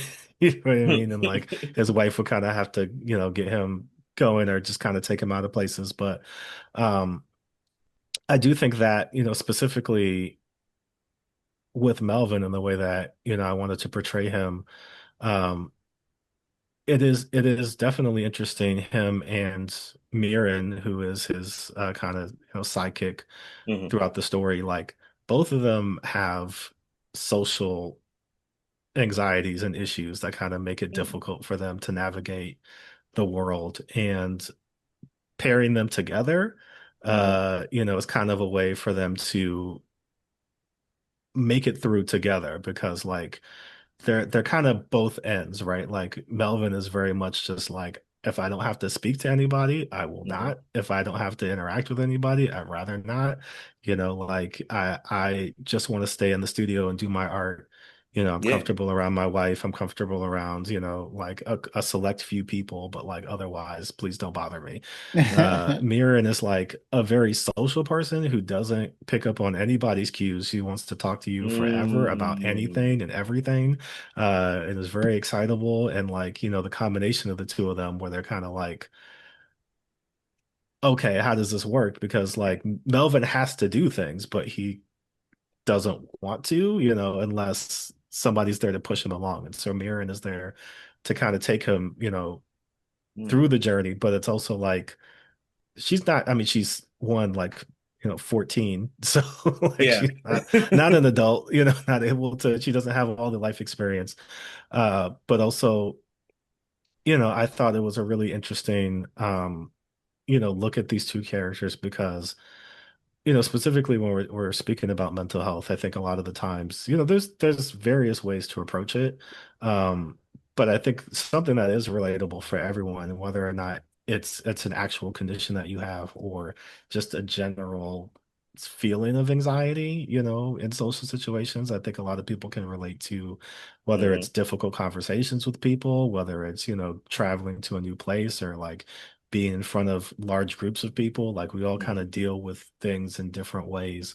And so having, a protagonist who's like not excited about any of this, definitely not like Not for me. I'm yes, like even again, like June is what's calling him, to keep moving forward. But like um, if it was anything else, like he probably wouldn't do it, So yeah, you'll see kind of throughout the story, there's an issue later on that really like delves into it and breaks down exactly what Melvin is going through. Hmm. Um, but yeah, that's not like at the forefront again, just because I feel like for a topic like that, Hmm. I'd rather have 5 issues to really like, delve into it and break down. But there are again a lot of things that are I try not to make it like surface level where like we don't Hmm. touch on it at all. But I also try not to make it so prominent where that's what the whole book is about. I Yeah. think my approach as much as possible is to try to respect the reader's intelligence and let them kind of like figure out cues and stuff as we go along. So, there'll be hints that are dropped, there'll be explanations of things going Hmm. along. But I think it's also like, again, like, you read the first issue and you're kind of like, I wonder what that's about, Yeah. and like, and we're kind of, threading that along. So, as much as there's a lot of things again within, just the Black community, there's a lot of conversations to be had and not like one book can't have all of them, but I would like to have it be as expansive as possible so that we can touch on as many different things as possible as you're reading along. Nice. Okay. Well, thank you for that. And we will be getting that in August, but we can pre-order it now, correct? Absolutely. Okay, we will pre-order it now to have it waiting for us in our comic book store. But this is the time where we ask our guests 17 questions. These Mm. questions Oh. are from our previous shows. They're from our, experiences with you, Jordan. And you may have heard these questions before. They may, we may do one that you heard before just to get your updates. So are you, oh, and you do not have to answer this whole question with a Hmm. whole answer. You could just say yes, no, or whatever the answer is, and we can move on. But Okay. we would love to hear your explanation of the question, of your Sure. answer, if you find it in your heart to give it to us. Okay, so are you ready? I'm ready. Okay, first question. Who is the gayest supervillain? No, who is the gayest Disney villain? Oh, okay. It's tough because whether they're going to say it or not, they queer coded a lot of these villains. And, when you look at it, you're kind of like, I don't know how I feel about that Disney. Like, I'm sure, there were some queer people working on these that were kind of like, maybe we can sneak this in here or there. But some of it's just like, but why is it only with the villains that you did that with? Why was it no Hmm. other characters? Yeah. I would say if I had to choose, probably Jafar, Mm. but um I think Ursula also is up there as well. Like there something about both of them that I'm kind of like the subtlety was not set to high. They kind of just were like, let's how close can we get to saying it without saying it? But I would say Jafar and then like Ursula kind of like right below. Okay. Okay. Okay. Lex Luthor or Doomsday? Who's your favorite? I think I wish they would give Doomsday just like one more dimension, because I think Mm, that would make Mm. them a more interesting character. Like I understand the point of them is just like I come and I fuck shit up and that's it. But like, after killing Superman, like where do you go? Like you kind of it's not all downhill from there, but it's like you're not going to get that high again, like you're yeah. gonna have to everything else is kind of punching down. So I think Luthor for me, just in terms of his general journey, like, he runs the full spectrum. Sometimes he's, benevolent, sometimes he's the worst person on earth, sometimes he's, the lesser evil, sometimes he's, like he's got a lot of dimensionality to him. And I Mm, think my favorite versions of Luthor, I like the All-Star Superman Luthor, who was just kind of like let's just drop all the pretense, Superman. Like, I hate you. I don't know if you're capable of hating me, but what I mean, we're certainly not friends. mm, So like, let's just have an honest conversation after all of this time. Hmm. And then I liked the they kind of did it a little bit with Justice League Unlimited too, but like President Luthor, Mm. mm. because he I was did enjoy kind of, that one. yeah, like it was like I finally got it. And it's not great. You know what I mean? Like I am the most powerful man on earth, but then I have to do all of these like it was a lot simpler when I could just focus on killing Superman. Like now I gotta do all these other things. Like, Yeah. damn.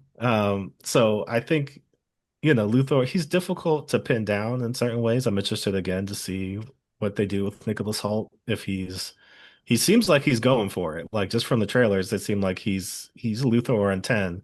So we'll see if he's doing the most or there's any subtleties in there. But I would say Luthor over Superman or over Doomsday. Okay, Hmm. okay, okay. Who is your favorite black couple in comic books? This is Mm. another interesting one because I feel like let's help me run down a few because I'm trying to think of all of them. Obviously, you've got depending on if you like Storm and T'Challa. I love Storm and T'Challa. I Storm and don't. T'Challa I is the don't. one that most people go Yeah. to. Um, yeah, because that's the thing. Like Luke Cage is with Jessica Jones. Yeah. Mm. War Cyborg and Machine is Bumblebee? with Miss Marvel. Right. Um, Are are Cyborg and Bumblebee together, or were they ever together? Cyborg and Bumblebee?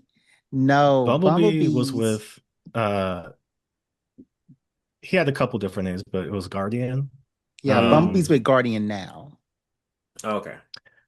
yeah, Cyborg got some black love interests, but they weren't superheroes. They were just women that he Mm. knew in his everyday life. John Stewart was with Vixen for a minute. Ooh, that Yeah. is a good one. That is a good Um, one. That was a sexy couple. yeah, Miles has been Sexy. around Black woman. I think in the second to latest run, Mm. he did have a black love interest. Yeah, the Vulture's Um, grandchild. where Photon and Dr. Voodoo were together a while ago. Um, Sam Wilson was with Misty Knight, was that correct? yeah, a while ago, but Misty, no. Photon is now with the Blue Marvel, and Okay, Sam is not with her okay. anymore. I don't know who Sam is. But there's a couple up in there. There's not a lot. It's There's mostly a couple like, in there. Yeah. I mean, yeah. I would say they're not always together, and I don't know if they necessarily need to be together. But I do like Static and Rocket.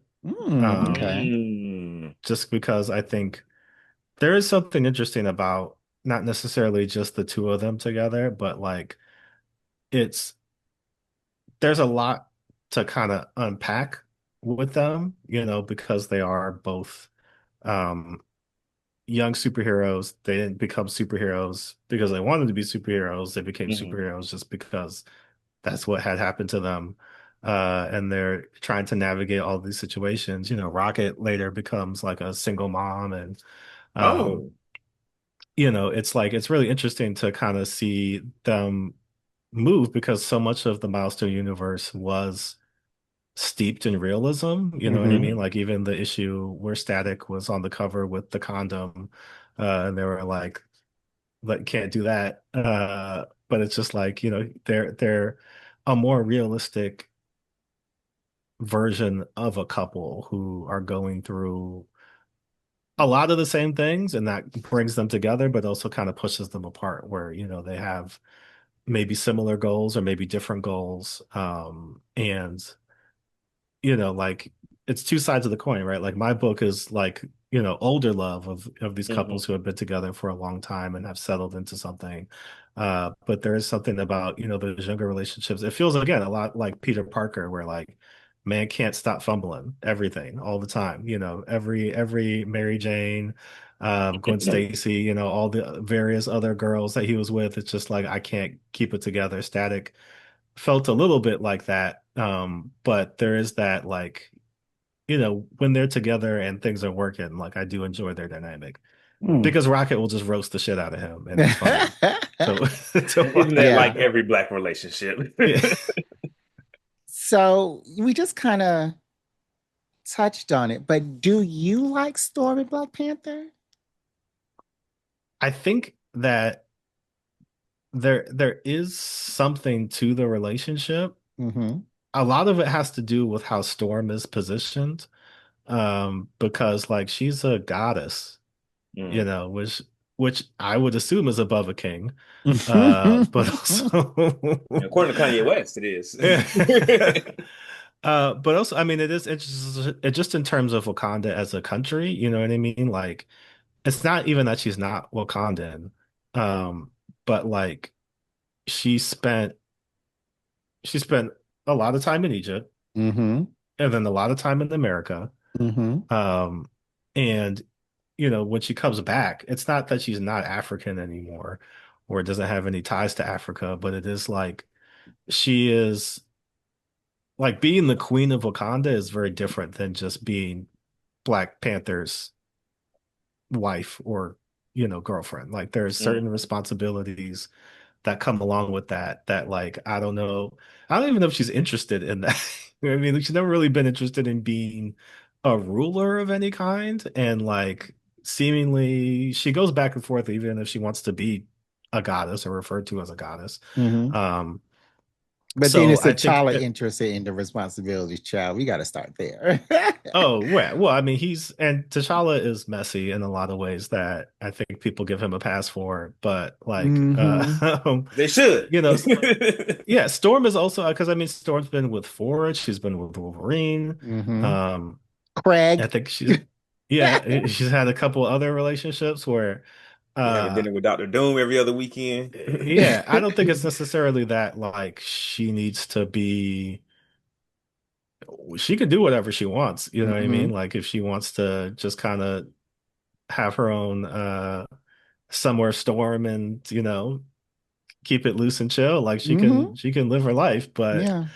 I do think that there was a lot put on that relationship just because Hmm. there were not a lot of other black superheroes in Mm-hmm. relationships, and like they were put on a major pedestal Yeah. because they were both royalty. And I think you're gonna have it an unfortunate, catch 22 of there's people who are like you can never break them up, like they always have to be together, and like Mm-hmm. and you can't have Storm date a white man after that, like she's got to be with black men forever. And T'Challa, it's like he's got to, well, who's he gonna move on to? It's always downhill from Storm, like who's the Yeah. next person that he's gonna find? And it's like Yeah. I think they can both. I think the thing that I like is that both of them seem to have accepted that this is probably not the best idea for them. Hmm. And they are cordial with each other, and respect each other. But I think both of them have realized that maybe, that was a moment in time that has passed, and we should Hmm. let Yeah. that go. Yeah. Yeah. Okay. Yeah, I think people do forget that Storm used to run around the X mansion naked. Like she's always been fast, loose, and free. So Hmm. Storm has always been who Storm is. And men And always love free women and then want to put them in the cage. yeah, Yep. that's true as well.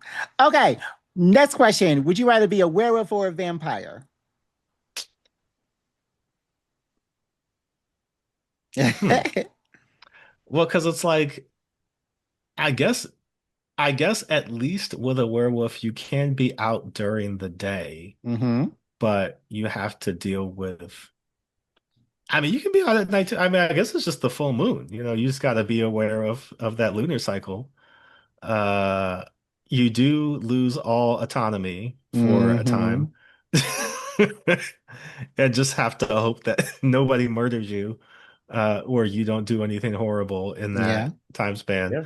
Um, You get a period every month. Vampire, yeah. I mean, like you do There's a lot more restrictions on vampire. a lot more restrictions on vampire, and I kind of feel like, there's a lot of weird vampire alternatives or adjacents where it's like, can you drink animal blood? Can you like it's not even like can you be a daywalker like Blade, but Mhm. um are you a hunted class? Are you kind of an invisible class? Are you like, Mm. how do you move about the world? I guess being a werewolf is less complicated, so I go with a Mm-hmm. werewolf, but you also have to have a crew of people that you trust to, like, when it's that time of the month, Yeah. you know, you gotta lock me down. I like it. Yeah. Hey, Yeah. don't let me out. Yeah. Martin or Family Matters? This is an interesting one because there's been a lot of Family Matters revisionist conversations, Oh. in terms of people not necessarily asking if Family Matters was in fact a black sitcom, but more so questioning how good Family Matters was in the long term. You know what I mean? Like, Mm, I will agree in so much in that, like, late Family Matters was just fucking crazy. mhm, Late mhm, Family, mhm. the Okay. last two seasons of Family Matters, they were just like, he's a robot now. I don't know, dog. Like, just tune in and Nuts. we'll see what happens. We kind of lost the plot a while ago. More Urkel. Martin, I probably would go with Martin. I think just because of the longevity and the rewatchability. Like, a lot of 90s everything Hmm. generally, right? Like, Long strange live the homophobia 90s. going on in a lot of places where you're just like, I didn't remember that, but I Yeah. guess we did that. And also just like, uh some jokes that you're kind of like, yeah, maybe that was funnier when I was younger. Now it's kind of like, yeah.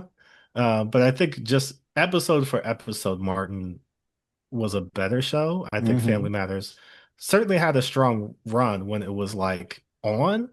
Hmm. But then, yeah, like in that later half where it started just not even just become Urkel centric, but they just kind of were like less interested in the family and more Hmm. just like, what crazy hijinks can Urkel get up to this week? In this random You're people, in like these random people's house that's not even his. Yeah. Why is he always go home? Well, that was the thing too, because it wasn't his show. Like, Yeah, it he wasn't wasn't. really supposed to be on the show. He Yeah. just became so popular that they were like, sorry, Winslow's, we gotta move you to the side here to make room for the real star. So, Yeah. All right. Who is your favorite rapper turned actor?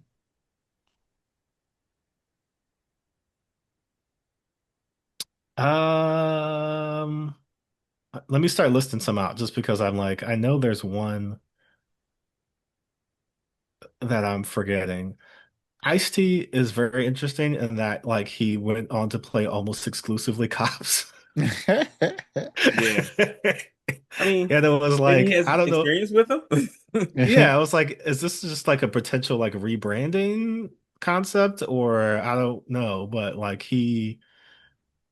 Was it some fun? And then he was in like Tank Girl. Like he did some weird stuff Hmm. in the Oh, 90s. he was one Um of the kangaroo people in Tango. yeah.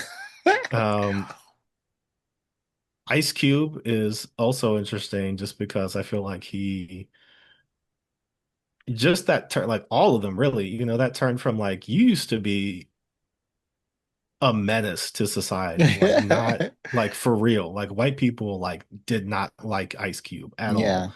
And then they were like, "Hey, are we there yet? Like, I let's go watch this know. movie." And it's just like, Yeah. whoa, that's a crazy Hmm. in my lifetime just turn around of like, I guess we like Ice Cube now. Um, I would say probably the one that I like to watch the most. I don't know if they're the best actor. Hmm. It was just always interesting to see DMX in a movie just because like you never knew what Oh, you were gonna get. What movies was okay. DMX in Belly? DMX was in Belly. Belly. DMX was in Hmm. Romeo Must Die. Hmm. DMX was in like a Hmm. bunch of other weird Steven Seagal movies and like, you know what I Hmm. mean? Like he was because he was vulnerable enough to play Hmm. more than just like the thug action character. Um, but it was like, but it's also DMX. Yeah. You Right. just kind of can't unsee, everything that's going on. It's hard to buy him as a character. Okay. So, but I would say Okay. DMX, yeah. Okay, that's interesting. Our first DMX. um, Right. Didn't even know. who Yeah, go ahead. Sorry. don't be sorry. Who is the comic book character that you would most likely that you most like to work with? Mm. So I'll give you a Marvel and a DC. Okay. Ooh. Um, so this is going to be nobody's answer, just my answer. But I Okay. really These are the like I ones I really like. like Booster Gold, and so that's Goodness. that's my number one DC guy, just because I feel like he is the most relatable superhero. Like it's all on the face. He said, "I can go back in time and get rich," and then went back in time and was broke. Because he could put the pieces together. And I really, again, I just love his a lot of his story arcs aren't necessarily, I mean, like it is people dunking on him, like in the 52 storyline. He dies, and then all of his sponsors put their like brands on his casket. Uh, they put Yeah. him in the ground. Like Yeah. he's a very silly character, but he can also handle some more serious moments. Like there was um in one of the Crisis books, like Doomsday had come back to Metropolis and Superman was off somewhere. And so it was just Booster Gold. And it wasn't even about like, can I beat Doomsday? It's like, can I get my ass kicked long enough for everybody else to get to safety? You Yeah. know what I Hmm. mean? And it's Hmm. like I'll take that. Like if that's how I can help people is like get beat up, for an hour or so for everybody else to evacuate. And it's like, like he is, as much as he's a selfish asshole, he is also a hero, when he needs to Hmm. be. And so I Hmm. think there's Hmm. some interesting things going on there. Um, at Marvel, I'm interested to see what happens with this character, but I really would like to write Patriot because I think Ooh. that Patriot is a character who has a lot of interesting possibilities. You know what I mean? Like at first being, Isaiah Bradley's grandson, but Hmm. not having Isaiah Bradley's powers, and then, going through the whole drug storyline where he like took those drugs to get the powers and then like, basically crashed out and then had to like, rearrange everything. But when you look at a lot of specifically the younger Black heroes of the day, um, I mean, it's not even that they're not active in doing things, but I feel like from the family that he's from and the way that he probably looks at the world, like I would like to see him as a character and a figure that is like he's on the ground with it. Like there's Hmm. problems and like I'm gonna solve the problems. You know what I mean? Like Hmm. none of these other people are doing the things that need to be done. Look at how many black people are in jail for no reason. Yeah. I'm gonna do something about that. You know what I mean? Look at the Yeah. way that, people are policed. Like I was reading a book about policing in America and they were talking about how in the 60s with the Black Panthers, like they would just run the cops out the neighborhood. Hmm. Yeah. Period. You know what I Yeah. mean? Like if they saw somebody being harassed by the police, everybody would just come together and just get the police out. You know what I mean? And I think specifically for, because it's not even that Miles isn't about that, but like Miles is definitely a kind of character that you have to kind of toe a specific line with. Like Hmm. If Miles got too radical. You know what I mean?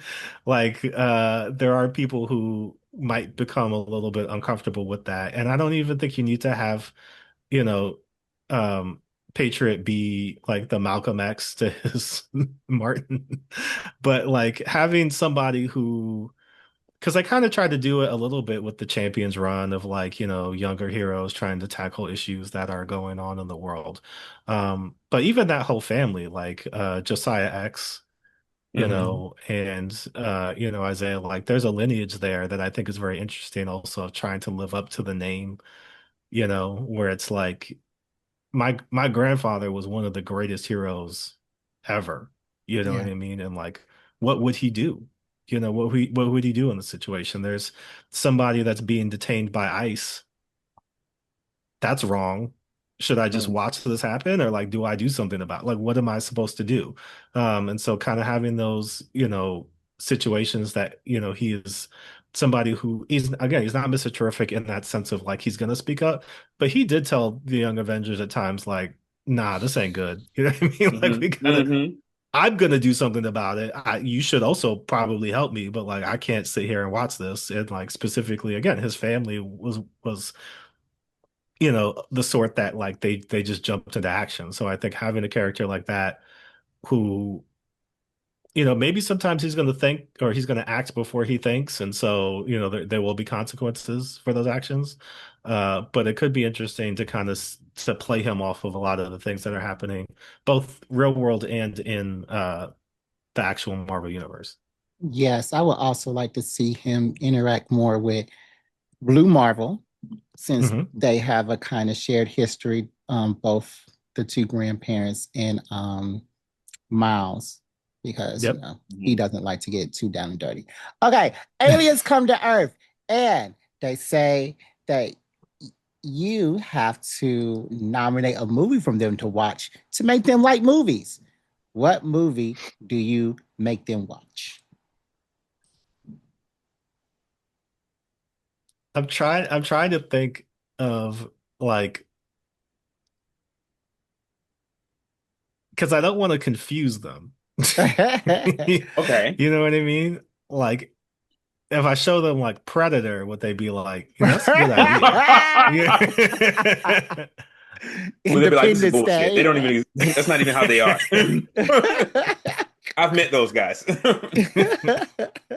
Um, but it's also like, yeah, I guess if I had to choose a movie that I liked that I hope they would also enjoy, um,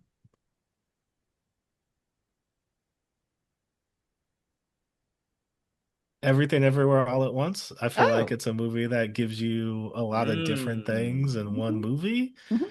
And so you get a little bit of comedy, you get a little bit of action, you get, some drama and some like family stuff, you get some science fiction, like, if they were just kind of like, let's get a scope of everything that's going on. And it's just a fun movie. Like it Yeah. moves really quick, like it's unexpected in a lot of ways. Like it'll at least keep their attention. I don't know if they'll Hmm. understand everything that they're seeing, but Yeah. maybe they'll be like, the humans have a huge bagel, like we should beware of the bagel. Yeah. But like Okay. Yeah, that would be my choice. Good choice. Good choice. Jordan, who would you cosplay as? This is this is tough because I've thought about it, and I guess is it is the question who would like do I have to make the costume No. or can I get it Oh, you can get it. professionally made? If you no budget, what's your dream Okay. cosplay? Um, there's two that I think would be cool. One is just very simple. Like I love the Doctor Doom design, and I think like just the Doom being Doctor Doom would be cool. Like, with the Mhm. mask and the cape and like everything. Um, I again, if there's no budget, like you gotta do like Marvel vs. Capcom 2 Doom, like with like Mm-hmm. the palms light up, Mm. and all that Mm. stuff. So I would do that. I mean, it would probably be hot, but if I could get somebody to, make it for me, maybe there'd be some, Some circulation fans and in whatnot. it. Mm-hmm. Um,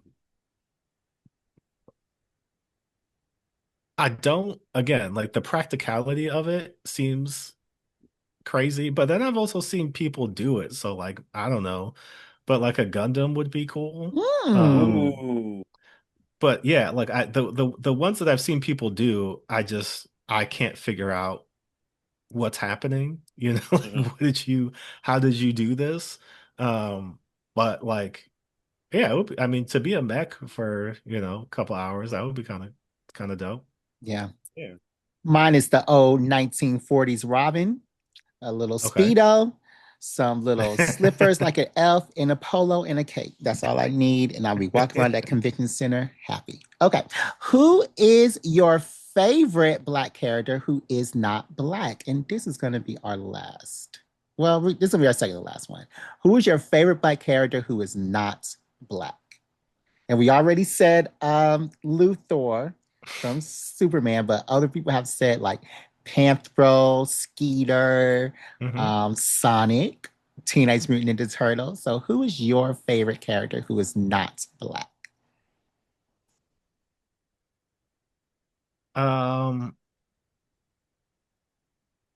I'm trying to think because I remember I did have a good answer for this once upon a time because on our podcast we talked about characters who are canonically Black. Mm-hmm. Mhm. Like we have all agreed that this is a Black person, even though the Yep. show is not saying it explicitly. Like Piccolo is Black. Like Mm-hmm. Piccolo is a Black man. He's a Black uncle. Uh, and we know this, and like they're not going to say it, but like we've all agreed that that's the case. Um, Yep.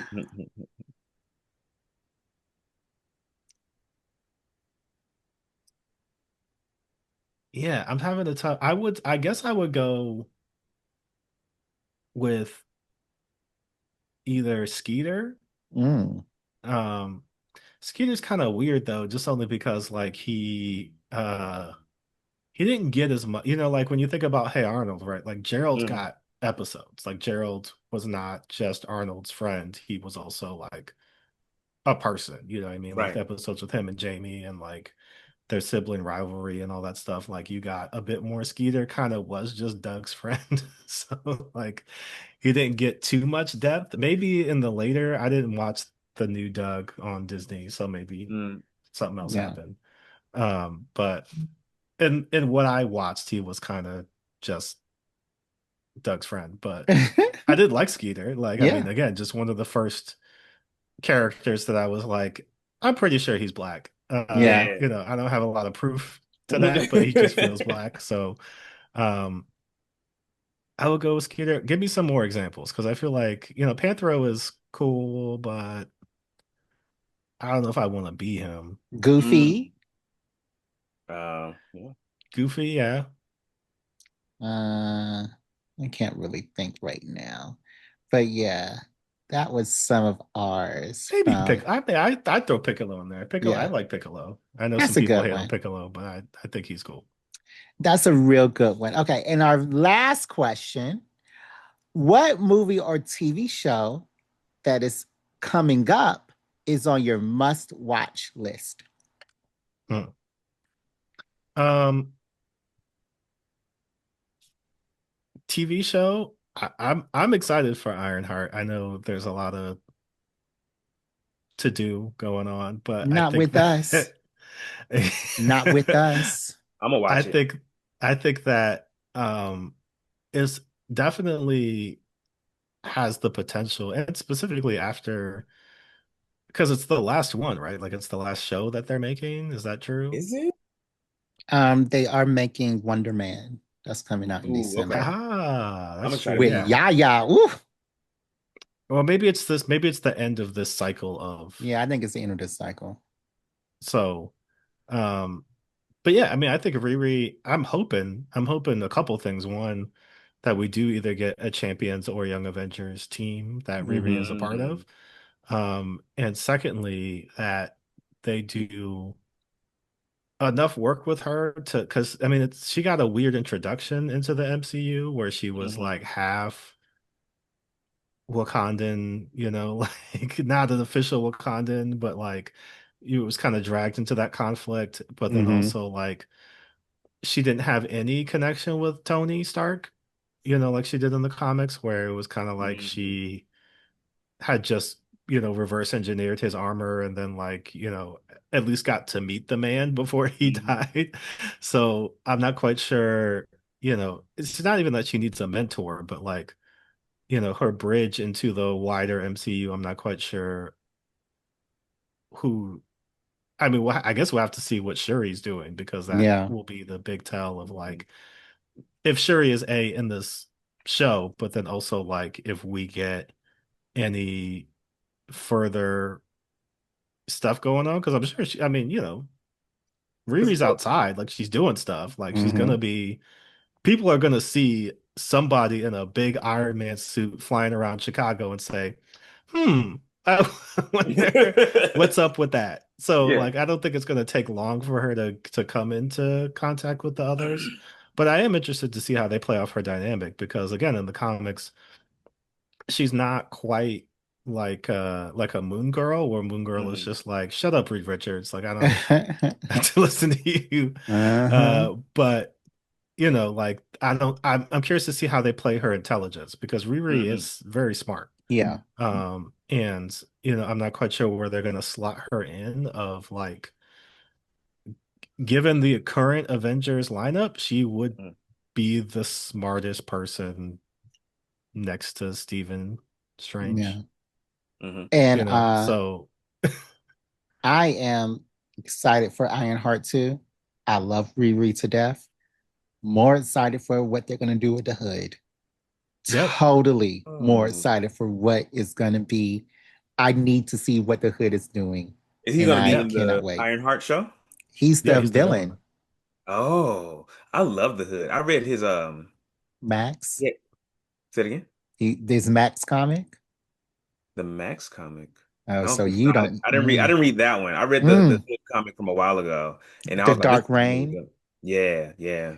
Yeah, the Max comic is where you need to start because Okay. that was amazing. All right, so we had an amazing talk with Jordan talking about Ancestral Recall.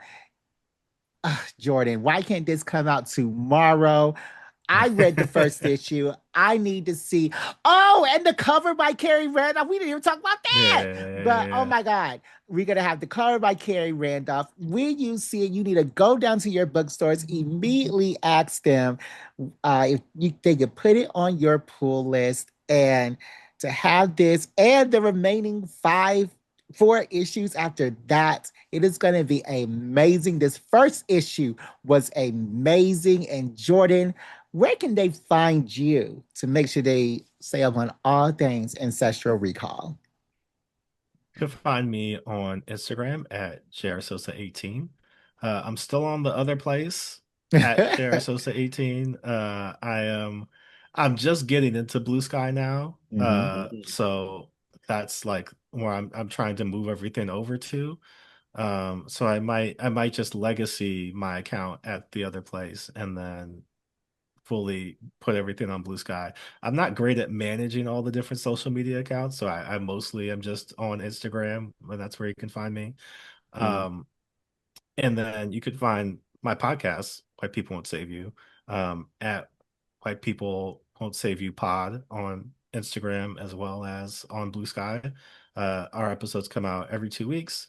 Like Jared said, we talk about everything crazy from movies like Stonewall to movies like Sheena to movies like The Green Book. So if you've ever seen a movie and been like, what is happening?